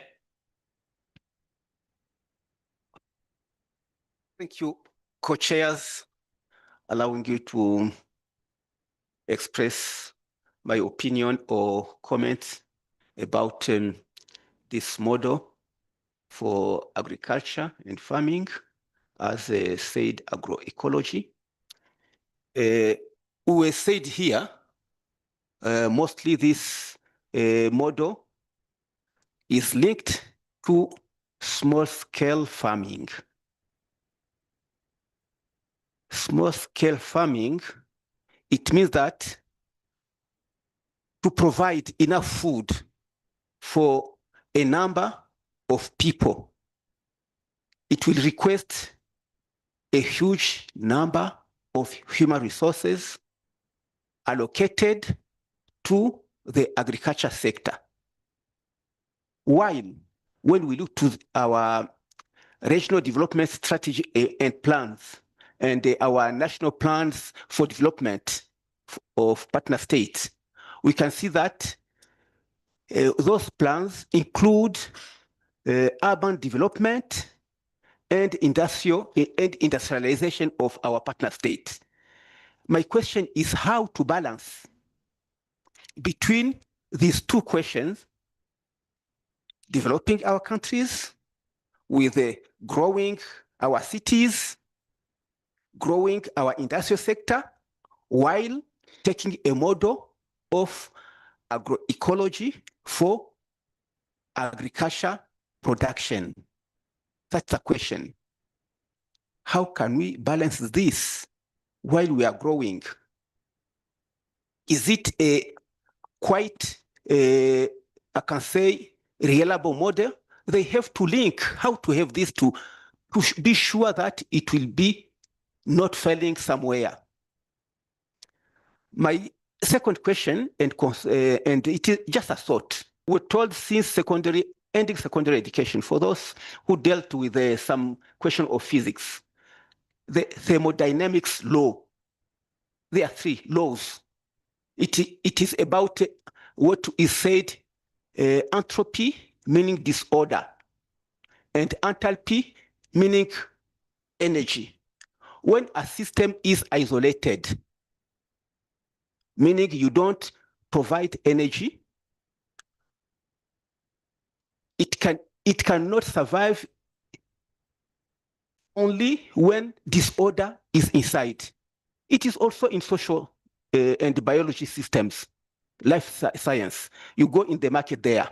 If there is no police to moderate and to sustain the rules for balancing people in their transactions and so on, people will enter, a society will enter, a community will enter in a full disorder.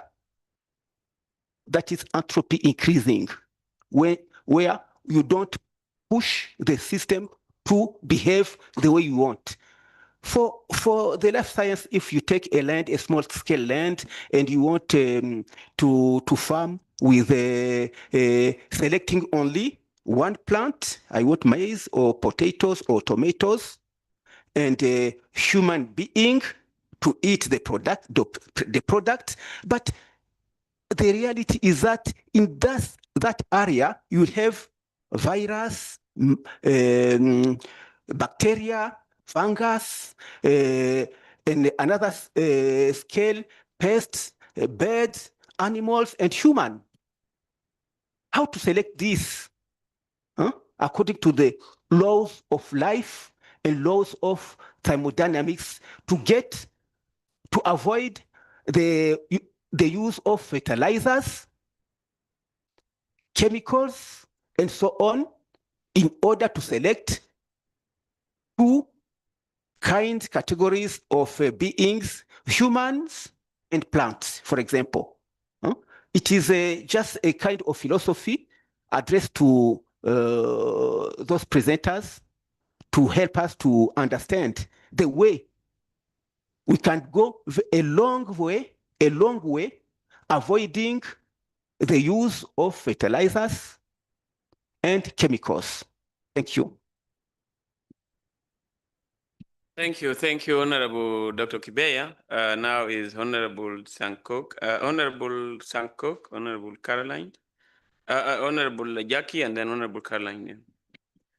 Thank you. We will end the questions from there. Thank you, the two co-chairs. I still want to understand the difference between agroecological products and organic products and GMOs. Second, as a businessman, what is the yield per acre of agroecological produced products as compared to the conventional products and organic products and GMO products? Which one produce more, and what effect does it have to the farmer, not as a eater, but as a business person? Last one, do crop diseases affect human beings? Now that once we avoid using chemicals, then we also risk having crop products being there and probably affecting human beings. Do crop diseases affect human beings? And we're told some pesticides are produced using crops like paredram. Are they also poisonous? Are they put together with the pesticides? Now that we are using manure, what about the pesticides or herbicides that are produced using crops like paredram? Thank you. Thank you, Honorable Dr. Sankok. Honorable Jacqueline Amongin.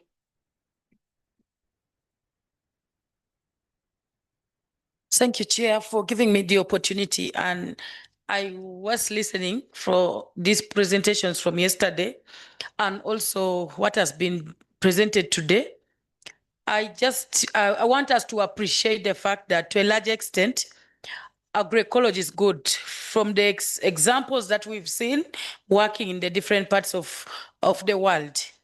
However, I would have loved the presenter to focus more on particular crops, because you may not necessarily talk about agroecology for everything. That would be very practical for us. And then two, I sit here as a legislator for the region. After this whole presentation, I would have loved to see what is that we need to come out from our engagement as members of the East African Parliament, especially related to covering the gaps in terms of legislation in promoting agroecology in the East African community. I would love to see that niche. And lastly, I would like to know, as we are doing agroecology promotion in the continent, how do we link it to the soils? Because I know that Germany and some of the countries are doing soil law so that they are protecting their indigenous, they are protecting their soils.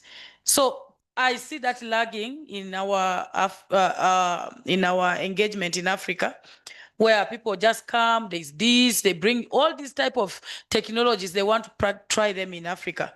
So soil protection is very relevant for us as we do agroecology promotion in the land. So Chair, I thought I would mention that. Thank you very much, AFSA, for the great work they are doing in the continent in terms of engagement in the different agriculture-related issues.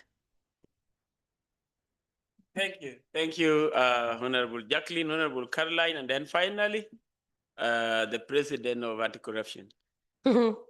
Thank you, Honorable Co-Chairs. I think you can see that I want to thank the presenters, really good presentations, and yeah, they gave us more information and try to answer the questions we had yesterday. But you see that it still comes back there, the issues that still come back, quantity versus quality. That debate is still there.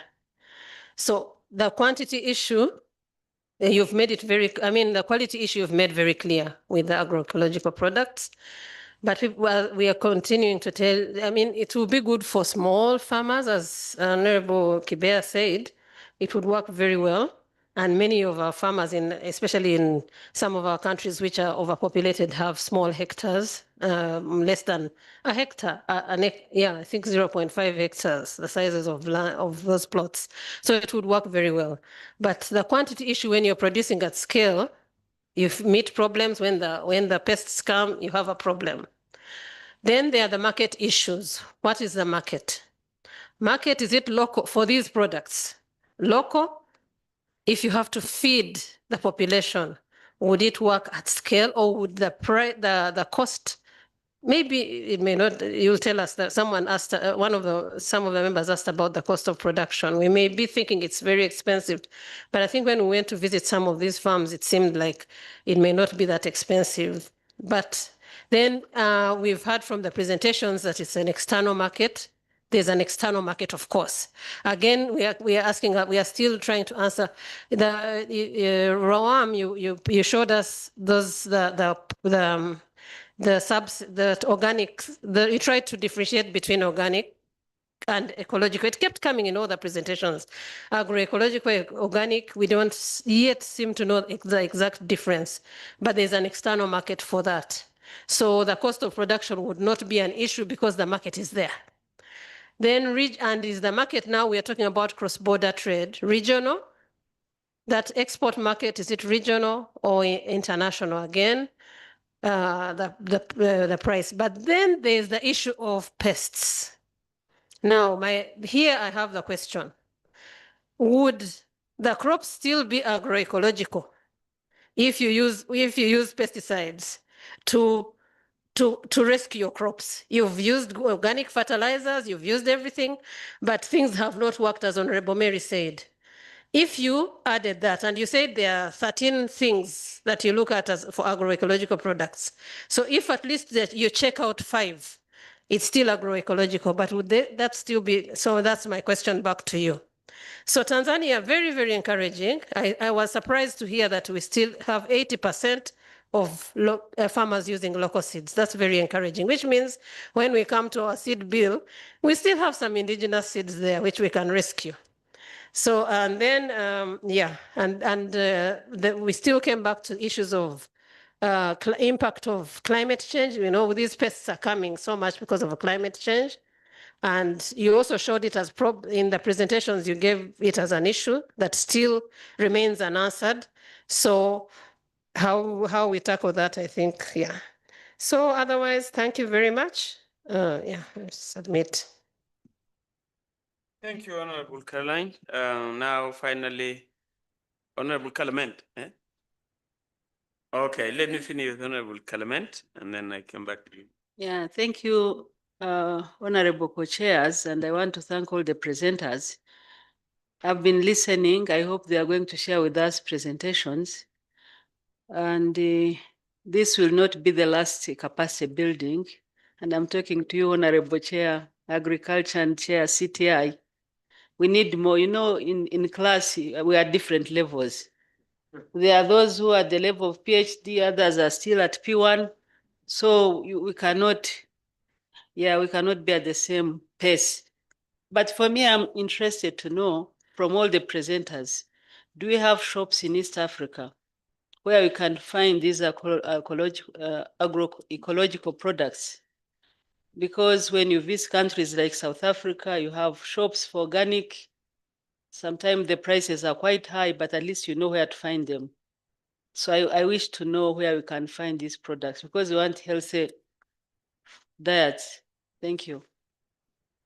Thank you, Ambassador. Thank you, Honorable Clement. Thank you, Chair, for giving me this opportunity to add my voice to the previous speakers. First and foremost, I want to thank our presenters. They make really a good presentation which is informative, and we gain a lot in terms of agroecology. Agroecology means the application of ecological principles to agriculture. There is a number of key aspects of agroecology, such as diversity, growing different crops and integrating animals to create balanced ecosystem, soil health, using compost, and the crops rotation. Lastly, I want to talk about water conservation, managing water efficiently and protecting natural resources.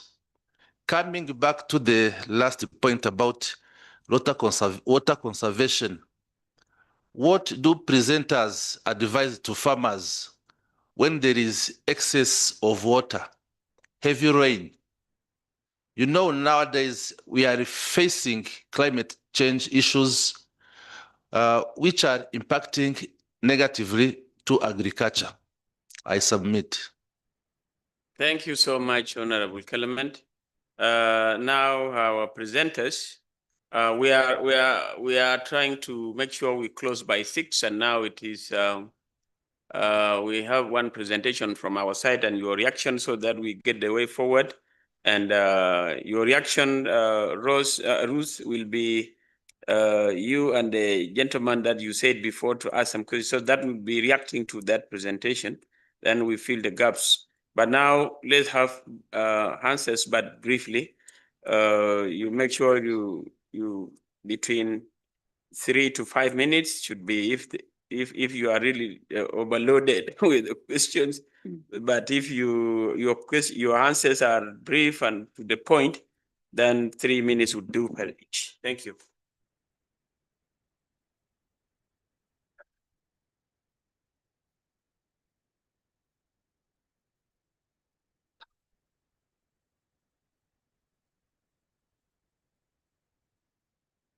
Thank you so much, Chair. Honorable members, my name is David Kabanda. Some people call me doctor, but I don't inject anyone. I have a PhD in food law. So when I listen to some of these questions, I associate myself with Honorable Clement. Am I pronouncing the name right? Where she said that Caroline? No, her. Ambassador Fatuma. Fatuma. Okay.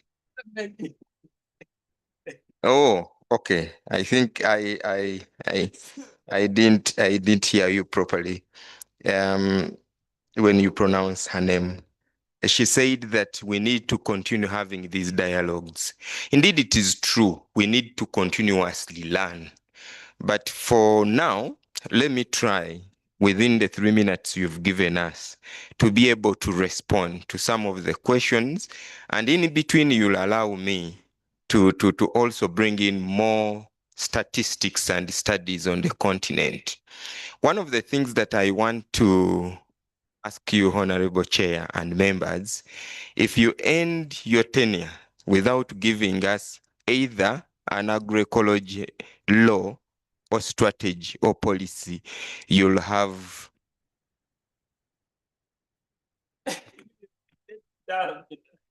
I will not say that. You'll have betrayed us. And when I say us, I mean all of you. Yesterday, I looked at what you ate for breakfast, and I was so concerned. I was like, I need to sit in this house, not as a member, but as a person to remind people that they are soon dying. Yes.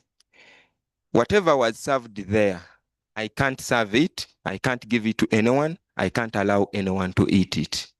But I saw honorable members eating it. And I want to remind you that the day you accepted to become members of parliament of this East Africa, you are no longer yourselves. We own you.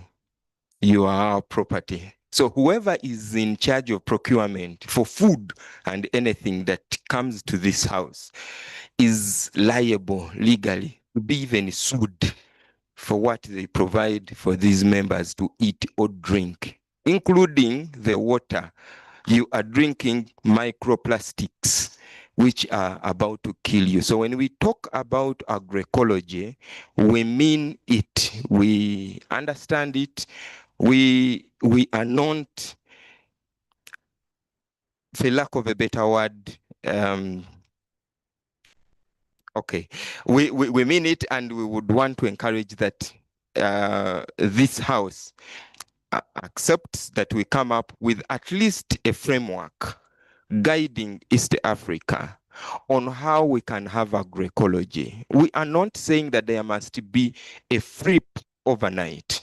Because even when the conventional agriculture promoters came to us, they lied to us. They lied to our governments, to our parents, to an extent that if my mother wants to plant today, she'll have to call me to give her money to go to a shop to buy seeds. I didn't see that when I was growing up. We have allowed multinationals to come here with all kind of foolery concerning things that are the backbone, that they are the spinal cord of our existence, particularly seed. There is a honorable member, and I want to first answer the seed question. There is a honorable member who talked about Hass avocado. One is glorifying Hass, which is not a bad thing. Then another one is talking about maize. And someone is quick to tell them that, wait a minute, those are hybrids. My dear, some of them are GMOs, but maybe we haven't yet known. And the question is, why would you allow to become a slave? Right here and now in this house, we are into the East African community, and under the treaty, Article 130 creates a legal obligation on this house to abide by UN agencies and bodies and agree. At least FAO has come up and given us indications of where we should go, including agroecology. It is only 5 companies in the entire world that own all the seeds. And we have accepted that. And when some of us come up and say agroecology is the way, then you find stiff resistance and too many questions, which questions are not normally asked to those guys of conventional. So the appeal that we are making, dear members of parliament, is we are not saying that we want the entire East Africa to stop the conventional. No. But some of us who want to grow agroecologically, we don't have a framework within which to work. When we are talking about cross-border trade, we cannot, because there's no policy, no strategy, no law. We are not saying that change everything. We do not want to change the entire agriculture. That's not what we are saying. And if you can allow me to also tell you that the kind of movement that we are leading is in phased mode. Someone has asked, I think it was you, Honorable Caroline, that what if I have tried agroecology, but along the way, my crops are being ransacked. Because we are in the tropics, you expect pests, a lot of them. Why now do you disqualify me? We are telling you, we don't. Because we know it is a journey, day in, day out. But why should we allow that we die? There is a honorable member who talked about the tomatoes. If the IT team could, and they just bring out the tomatoes that are sold in East Africa, dear honorable members, if any one of you here eats tomatoes in their homestead, and you don't know where those tomatoes are coming from, you are dying silently. Tomatoes, spinach, broccoli, all these vegetables are being grown, at least in Africa, using a very dangerous chemical called mancozeb. Mancozeb was banned in Europe, was banned in the US, and African governments work with a few officers in ministries of agriculture, and they issue import licenses over chemicals that have been banned. It is a WHO class 1A, meaning that there is no any safe level of use. Anytime you use it, you'll have deposits of chemicals that will cause cancer, whether you like it or not. And many people, even people, go to the market and you see the whitish thing on the tomatoes, those ones. Some of them now, because we've started a lot of shouting, they wipe them. You'll find they are clean. But if you go to any unregulated market, because in East Africa, we do not have farm gate policy. So legislators, I am a lawyer myself. I have done law for over now 17 years. But I'm a farmer. I have interested myself in growing some of these crops. I grow tomatoes without using those chemicals. Well, you may not get the volume. For example, someone who is using those chemicals can get maybe 100 kilograms and you get like 70 kilograms. But the kind of saving you are making to your health, to your workers, to the soil, to the ecology, to the bees. Another crisis that we are facing in Africa is the bees are getting extinct. Bees are dying because of spraying. And then we are depending on bees. Kindly give us a policy. Kindly give us either strategy. It can be done in this only house. If you can stop any other thing and cause that to happen I don't know when this term is ending, before this ends, and we all agree to work on that. Now, I don't have time, but I just wanted to speak generally, because at some point I felt like there's too much that is being asked and the answers are there. Now, we have, in this community, we have a protocol called the Protocol on Natural Resources, Environment and Natural Resources. Under Article 2 and under Article 345, they give you mandate to come up with any framework that promotes natural resources and environment protection. So one of the things that we are looking at, when you look at agroecology, is one of the known and at least proven adaptation measures. Each country in East Africa has what they call nationally determined contributions. And when you read their strategy, Uganda, Kenya, Tanzania, they all have a strategy on agroecology. They isolate it as a proven strategy, as an adaptation measure to climate change. So when we ask you to do this, it's not something that is reinventing the wheel. It is something or something new. At least the sectoral committees, if you asked them, if you asked climate change, agriculture, they all acknowledge that this is something to do. Then when again you read, at least if FAO, the Africa Food Security and Nutrition Status Report, they have indicated that it is not that we do not produce enough food. Africa produces enough food, but we have hungry people. The problem is not in the volume. The problem is maybe in distribution, in the structure of how food gets to the consumers. Then there is this very big question on exports. We are telling you, members of parliament, you are the members who are stopping our export. Why? Because when we produce agroecologically, the external market needs a framework. Okay, you produced these agroecology products under which framework? We don't have it. We need to trade. And the European people like our food. They like our pineapples. They like all the fresh vegetables that we come up with.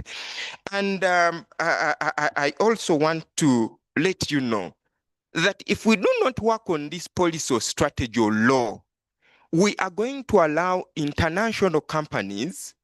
When you talk about pesticides, for example, we have many scientists in Africa, in East Africa, and in Uganda. Dear members of parliament, I feel like I need to go into your minds, your heads, who are now producing these pesticides, but they are not supported.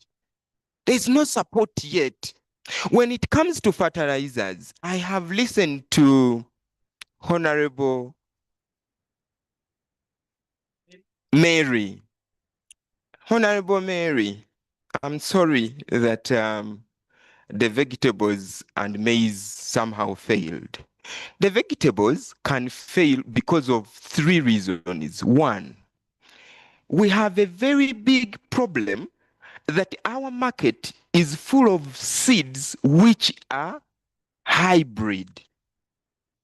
When you buy those seeds, they always tell you that plant them with fertilizers and pesticides. So for you, you brought something that is not in tandem with what you want to do. So eventually, you have brought something that is prone to pests because it is a hybrid. Some of the hybrids are no longer even hybrids. They are GMOs in themselves. So when you are bound to fail. When it comes to maize, if you planted our indigenous maize, of course, agroecology does not buy from breeding, but like in Uganda, let me speak about what I know and experience. There is what we call DKA, and unfortunately, Honorable Dennis has gone up. Let me not confuse honorables here, has gone out. He has talked about maize. Farmers who are planting DKA, they find it very difficult for them to manage armyworm. I tried it with some farmers. You plant here, indigenous, what we call indigenous. It has also been polluted a little bit because of open pollination. And then these hybrid, you'll find that the hybrids will be attacked. Secondly, by the way, agroecology does not stop you from mechanization. In fact, we encourage it. So if we are applying these, if you have big acreage, and I want to ask AFSA, Ruth is here, AFSA, and Sefrot and EALA, we need to make, if he has 5,000, he said five square miles, we must turn that farm into agroecology. We are going to visit him because agroecology talks about forests. You plant with forests. We have no problem with forests. We have no problem with technology. And by the way, agroecology is a science. But the science we are talking about, science must be sustainable. You cannot bring seeds which you cannot replant. Then that we cannot allow that. We are selling ourselves so cheaply as Africans. He who controls seed controls you. He who controls food controls you. This is what we are not saying, ladies and gentlemen. We cannot claim to be sovereign states when we do not have food sovereignty. Thank you so much. Now it is our head. And now, because you are 2 people in Africa, that we cannot stop listening to. The Museveni, according to if he talks, he can talk for a night, I will never get to sleep. Now you are there again. Thank you. So now let's start our time. Let's go back to we now give you 5 minutes to wind up. Okay. As I wind up, it's very good that Honorable Dennis has come back. I want to repeat this when he's here. Honorable, I was so happy to sit behind you and your farm, if you allow us, SafeRoad, the organization that I work with, AFSA, the organization that has supported this discussion, and EALA. If you allowed us, we would want to make your farm fully agroecological. And we want to demonstrate to you. For me, please. Can you do that for me? Yes, Honorable Mary. Can you do that for me? Can you take my farm? Yes, and the inputs are mine, but just come and show me how to do it and make it purely agroecological. And I'm a leader in the community, so others will learn from me. Yeah.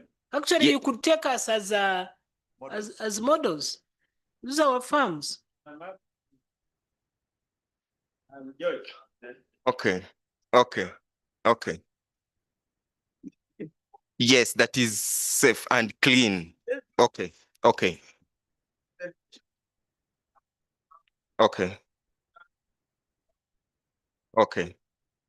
Thank you so much, member. Even if I stop here now, because if we can have many members who do this experientially, then legislation becomes a day's thing. Because if I had the powers, I would be already having a law on agroecology. Thank you so much for giving me the opportunity. Yes, sir. Yes, sir. Being asked by one of honorable members, I don't know that is Honorable Sanko. Yes. They are related questions. These questions, the question by Honorable Kachwamba is, what is the relationship between agroecological products and GMOs, or agroecology and GMO? This is it. And then now Honorable Sanko asked for the difference between agroecologically produced products, organic products, and GMOs. So now if you can just demystify the animal in between, then now you can. Dear honorable members, thank you so much for that question. Let me start with GMOs. We wouldn't have a problem with GMOs because we all love scientific advancement. I'm able to speak to you and you can all hear me because of technology. We can't run away from technology. I didn't walk on foot to come here. I took a plane. Someone invented, and transport is easier. But where technology is taking away my sovereignty and my personhood, then that should be resisted. Because according to the African Charter, which under Article 6, the East African Treaty requires us to implement, if anything, members of parliament, listen to me, if anything, or if any company comes to Africa and creates monopolies, it must be fought. Go and read Article 21, sub-Article 5 of the African Charter. Because Article 6 of the EAC Treaty requires this House to also implement the African Charter. Now, what GMOs do? This is it. They sit in a lab and they get a maize seed. And this maize seed, they pick it from some of our communities. Honorable Chair, your great-great-grandparents have been breeding for centuries, till when you were born. Meaning that community or our communities own those seeds. Now, they pick a seed from Africa, they go to a lab in New York or Mexico, they remove or they add, they may go and maybe get, for example, a frog, and they pick a gene from a frog and they introduce it in maize. So when you start to eat, you think you are eating maize, but you are eating genes of a frog. Yes, this is what they do. They can pick any gene. They look around and they pick a gene from anything. They introduce it in a crop scientifically, and then they bring it to you. Maybe that wouldn't also be bad enough. But these guys, they do not compensate our communities, and that is called biopiracy. They steal from us. Number two, when you plant that maize and it contaminates your garden because it is open pollination, you understand? In Africa, we do not have closed gardens. Our gardens are open, isn't it? Honorable, you have your garden, I have my garden here. Now, if you got a GMO seed and planted it, it will contaminate my garden. So I no longer have food sovereignty because food is culture, food is social, food is personal, food is political, food is an economic thing. In South Sudan, in Sudan, wasn't it bread that brought problems? In Sudan? Yes. It was bread. So now let me finish. Just a minute for members to understand. A billionaire who was also a politician and was influential bought all the breads and dumped them. So by the next 3 days, no bread in the market and no food, nothing you can buy in the market. So the government collapsed. Then another power came in. So food is political. Now, when these guys, something that we must fight with our bone marrow, when they contaminate your garden, because it is a GMO, it is protected under intellectual property laws. So they own the seed. They contaminate your garden, you must pay them royalties because their gene can be traced in your produce. We have filed litigation in the US, litigation in Mexico, litigation in India. People have committed suicide because GMO companies were allowed to openly bring their seeds, gave it to farmers, and before they knew it, every garden was contaminated. And now the seed companies will keep quiet for some time. And now when the entire community is contaminated, they come. This is it. You have our genes. Pay money. Pay our royalties. We are saying we cannot allow that madness. This is why when Kenya opened up and they said that they have open importation of GMO seeds and feed, I went to the East African Court of Justice. The case is here. I sued Kenya. I sued Ruto. I told him, stop the madness on our food. East Africans eat corn, maize. We eat it as food. Europeans don't eat maize as food. In fact, when they are producing it, those things that they are talking about, conventional farming, is it mechanized what? They are producing it as byproducts of diesel, corn syrups, of animal feed. For us, maize is food. So now when you take away githeri from us, when you eat those hybrids, even if they roast the maize is too hard, the outer layer. It is not the maize, it's no longer sweet. So GMOs, if I talk about GMOs, I cannot end. But let me finish by, you said you wanted to get a differentiation between organic and agroecology. Organic has no problem, ladies and gentlemen. The only challenge we have, organic is a subset of agroecology, by the way. The only thing that we have with organic, it does not care also about nature. An organic farmer can come and wipe out an entire forest to plant organic tomatoes. For us in agroecology, we are saying no, you cannot take away an entire environment for. They don't have equity, they don't have fairness, they don't have those other principles. It is business. For example, on the world market, do you know that on the world market, Tanzania is leading in organic produce? Uganda is also part of it. And you ask yourself, where is this money?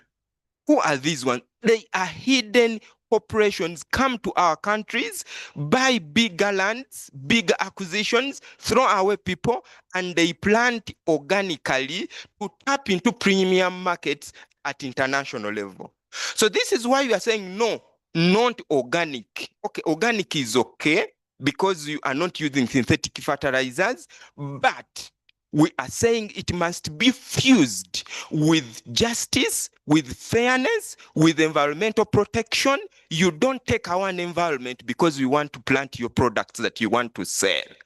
So this is why we are having a differentiation between organic and agroecology. Yes. Honorable George, it is getting interesting. Yeah, really good.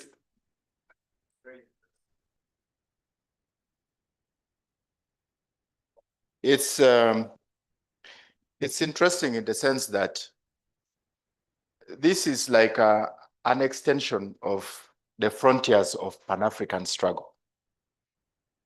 I remember during COVID, the minister of France, and curiously, by the way, that the ministers of France and some of those EU countries are not just ministers of agriculture. They are called ministers of agriculture and food sovereignty. In Africa, they emphasize food security. Those are totally two different concepts. Food security is tied so much to calorific value of foods, access to calorific value of foods. So they can bring you GMOs, they can bring you anything. And in doing so, they compromise on our food security. I mean, our food sovereignty. Food sovereignty means that you own, you have ownership. It's an identity thing.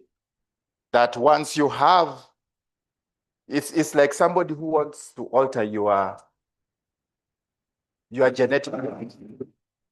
Somebody wants to alter your identity. So when you emphasize food sovereignty, you are actually saying we must preserve our identity, our food production systems, our food, the genetic makeup of our foods. Like when you have beans, it should be our typical beans.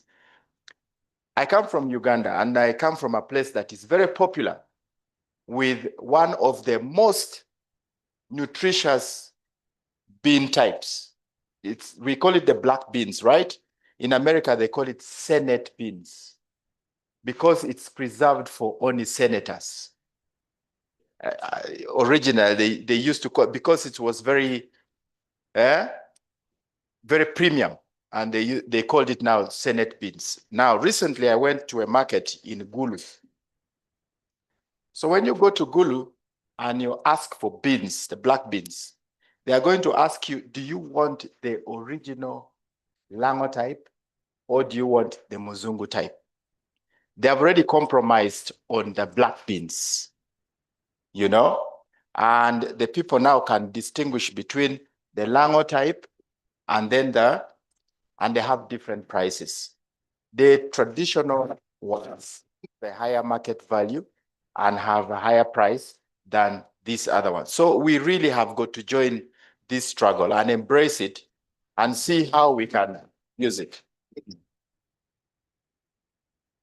Thank you. I think Professor David, now we have got sufficient, but we are yearning for more to get in.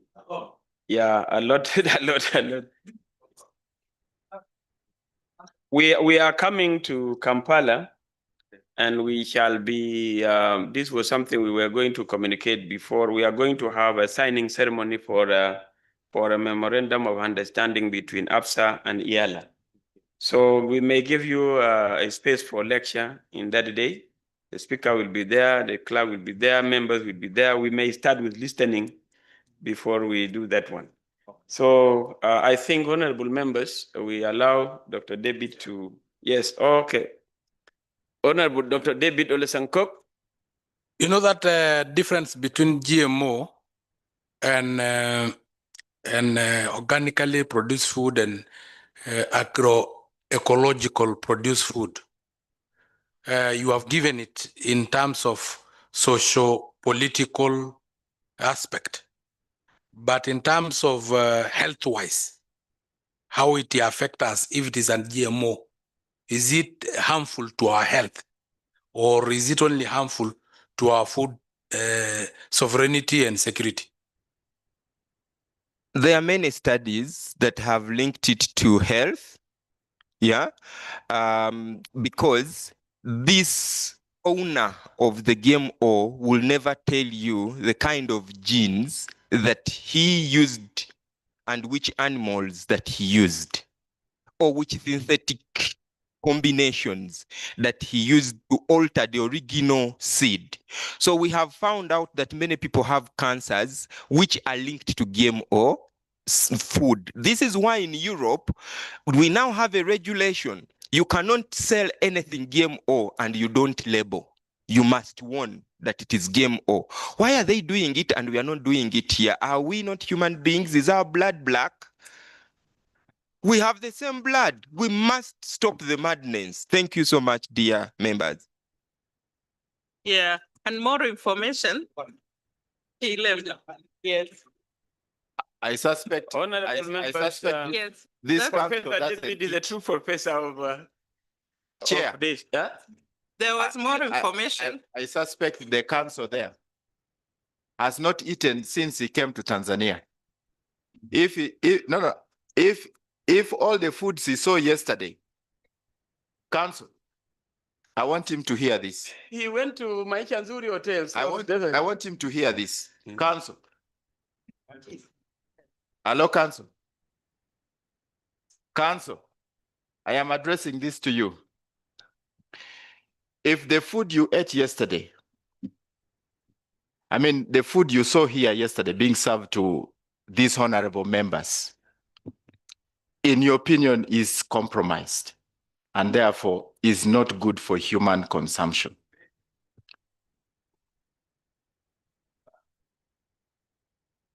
I am now suspecting that ever since you entered Tanzania, you have not eaten.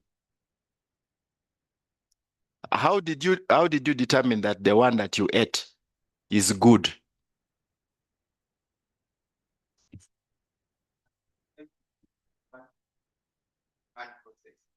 Which one? Because we eat potatoes here, we eat cassava here, we eat vegetable, all of them that you have condemned, they actually find their way to our table.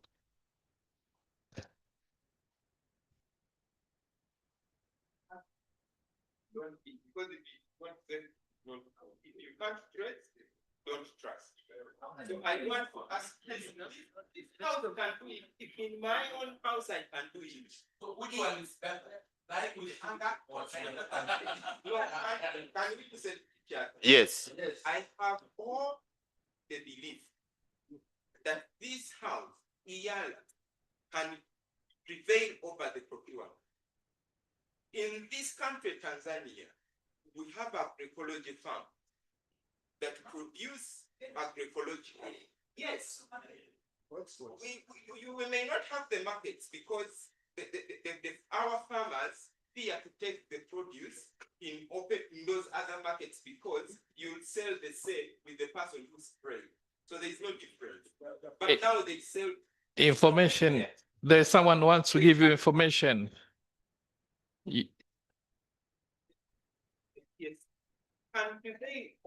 Okay, I think we need now to control a little bit. Dr. Debbie, now you can sit. For now, we have a lot that we... Just one thing. Okay. Chair, there is a hand for information. Someone want to inform the speaker about the market. Yes, the information. The one you coming from Tanzania. There. Yes, Honorable. About the market, yes. It's on. Okay, thank you very much, Mr. Chair. in Tanzania and here in Arusha, we have different agroecological markets where we have also farms in Arusha, not only in Arusha, in also in districts around the whole Arusha. They are producing agroecological products.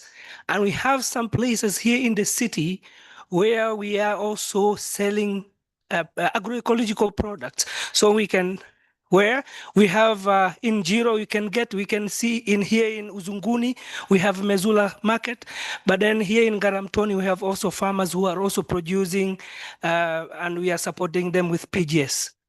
So we have farmers who are producing, but we don't know where they are because the law and regulation, maybe they're not supporting that. Honorable members, David, you will come. Let us finish. Honorable Dr. Wada, we want to limit now the. Yes, because your previous submission was really answered properly. I just want to give an information to Honorable Sankuk about the health risk of GMOs.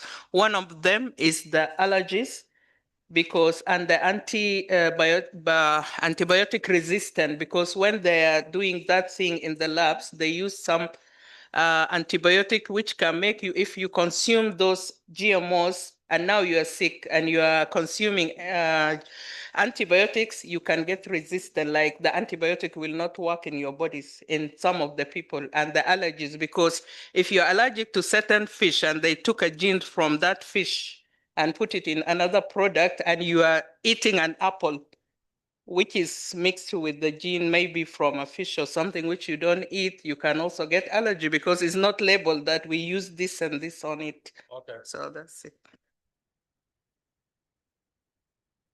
Okay, thank you, honorable colleagues. I think we have run out of time.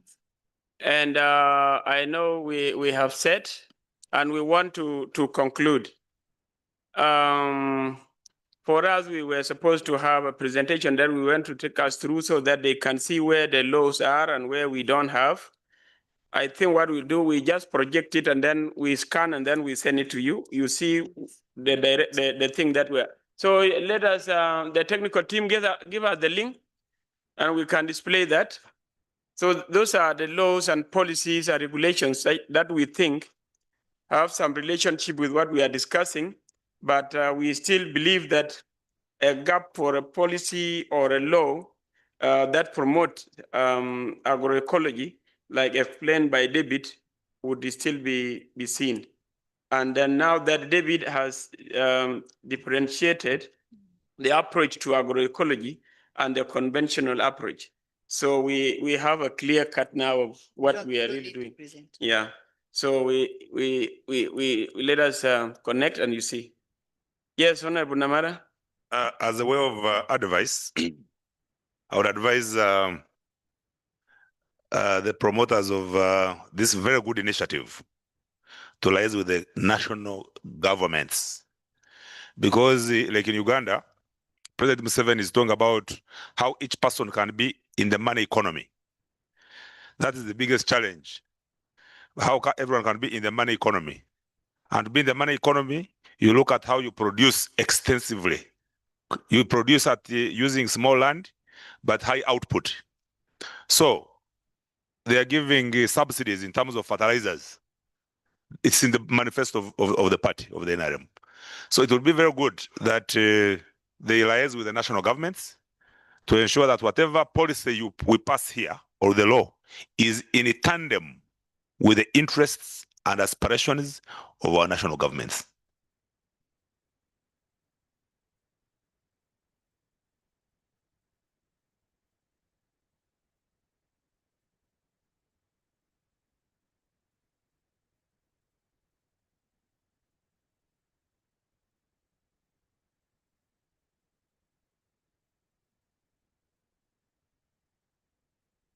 Have you given us the link? You have given us the authority to share?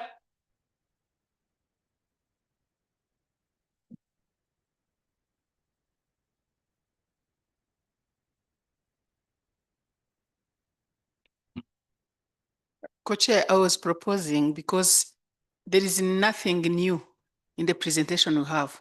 It's just a list of legal frameworks we are using in trade and agriculture that we have tried to list. I think if we send it to Elizabeth, then it will come back to our emails. That will save our time.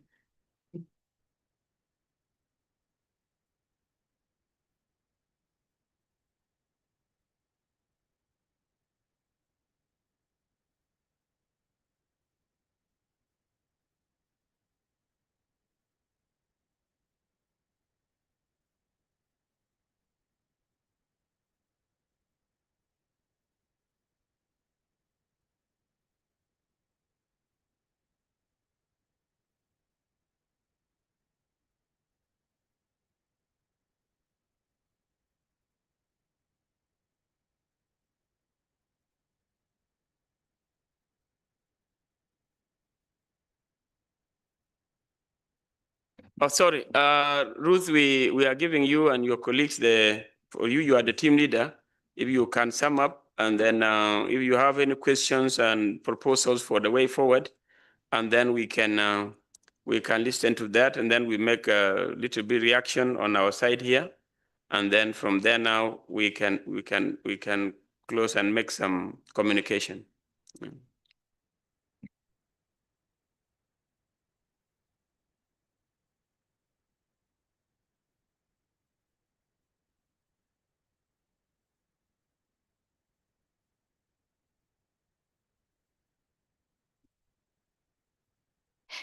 Good evening, honorable members.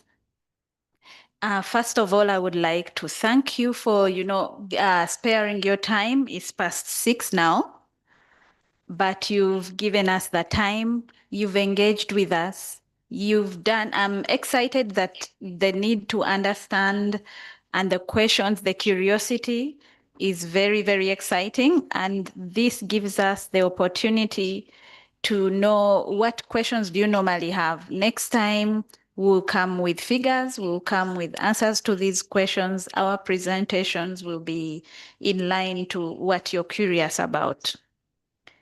In terms of what next, because of time, we had a number of questions which we thought we would pose towards the members, but maybe the general question would be, in terms of guidance, we've talked about, we've had a number of suggestions, the policy frameworks that we need, the strategies that we need. So what we would look for from members here is guidance on how do we move forward? How do we work together? What do you need from us? What can we do? Which periods can we engage with you? At both here, but also national level. So just the general questions in line with what we've been presenting so that we move forward and maybe achieve some of the things that we've been requesting since yesterday. So this is just a general question and guidance on how we move forward. Thank you.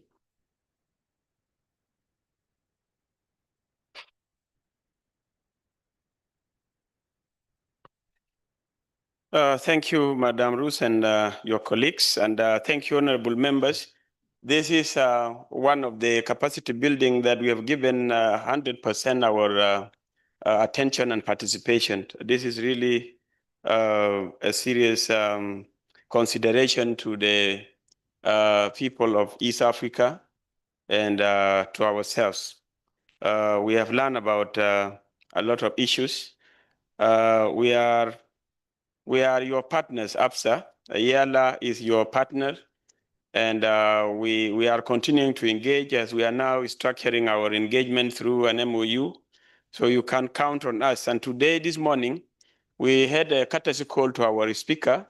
So he made a very strong commitment towards supporting the move to preserve our seats, because it was put by David that we got our independence, we got our sovereignty, but we have been coordinated also to be colonized in terms of seats. So we must fight to preserve what we think is good for ourselves. Now, the bigger issues that we are going to carry ahead for further debate, for further advocacy, that we will work towards, together with you, towards having a regional framework on agroecology. That is the clear way that we are taking from the interaction with the members, that one we can work towards it. What we need is that, you know, in the community, funds are not sufficient. So when we are developing a strategy or proposing a regional law, then we work together with partners. And this is not only not going to be with AFSA only. We have been doing it with the rest of the, we have been doing it initiative with UNTAC and UNACT or UNCTAD, and then together with ALN. Then we have been we are now doing some work with the FAO. So, and there are different partners. So we shall work that journey together. We'll see how we concretize to have a sector law on agroecology that will address the issues. We have now regulations like the rule of origin is having a traceability component in it, because when you are declaring your goods, they are asking you where, how was it produced? So that is now a regulation that will also benefit the law that we shall make. Secondly, is the question of the harmonization of currency. You know, now our traders trading with agroecologically produced food or products are facing challenge, like mentioned by the presenter from Uganda. So East Africa community has projected to harmonize the currency by 2031. So we hope for that. By this time, I think we'll have to do other things because there are a lot of constraints in the middle. So we have to abide by the processes being spearheaded by our leaders in the region. The question that is outstanding is the multiplication and distribution of the organic seeds of the or ecologically produced products, and also the seeds, because now we have to look into how we enhance, we multiply them so that we have a lot of people accessing this kind of seeds. And then we also, there's a question of unutilized, forgotten unutilized seeds. You know, some of our seeds are getting extinct, and these are crops that can really benefit us as a community, as individuals, but they are getting extinct in the community. They have been exposed to GMOs, and then the GMO has eaten them. So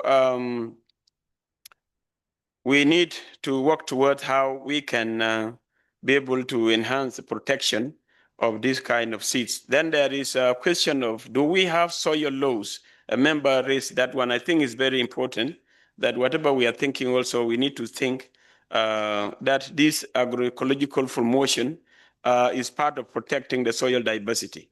So it is in line with what we are chasing together with AFSA. Balancing quantity and quality, David answered it properly. And then he said that this is not an overnight approach. So you cannot just transition overnight, but there must be a clear consideration that conventional agriculture is going with all the matters it is addressing. But now, having our food sovereignty in Africa, we must now promote agroecology. So let's go where we meet and crush the other one is fine if we can do. If we don't, we will have protected a very broad base of our population by eating very good foods. The other issue was the commercialization. I think when we shall have, because we have seen the danger, the problems that you are encountering in terms of trying to impose labels, in terms of commercializing, all this one can be addressed through a framework in the region. So it will give you rights, it will give everybody of us the right to do what you want to do with your agroecologically produced products. Now, one thing that have triggered the members to really consider this is that we have some fertilizers, some chemicals being used to grow tomatoes. I think Honorable Namara is there. They call them class 1A by WHO standard that cannot be used to plant crops that can be consumed by human beings. These things are still coming to our markets to our countries, and they are used now to grow tomatoes. So I think we need to protect our population and ourselves. So now, as I wind up, you said you were asking what is the way forward. The way forward, we will just highlight them. One is that we will work toward a regional framework. We don't know how it will look like. We will promote a protocol in this area, or we'll promote a law. So we will find a way of how to tackle that. In the near future, we are coming to Kampala on 23rd of November to have our next sitting. And then we will sign an MOU. We'll give you time to do more lectures, especially David and the rest of the experts in this area, to address the areas that we think we have not yet completed today. But we will share with you the slots which are designated in our annual calendar. I will share with you the slots where we can have activity together so that you can also fit them in your program. And you see, if we have an objective that we want to do together to chase the framework we are looking for, those are the slots where we will have engagement. So you can fit them in your planning for our next cooperation. So honorable colleagues, I want to invite my colleague if she has something to, okay, if you don't have anything to add, now it is a communication. You greet for us, Honorable Dr. Millian and Andrew and the rest, and tell them EALA is open to walk the journey with you. The rest we can make them concrete through writing, and we'll connect you with the Office of the Clerk. So you will do a lot of exchange of writing with the Office of the Clerk.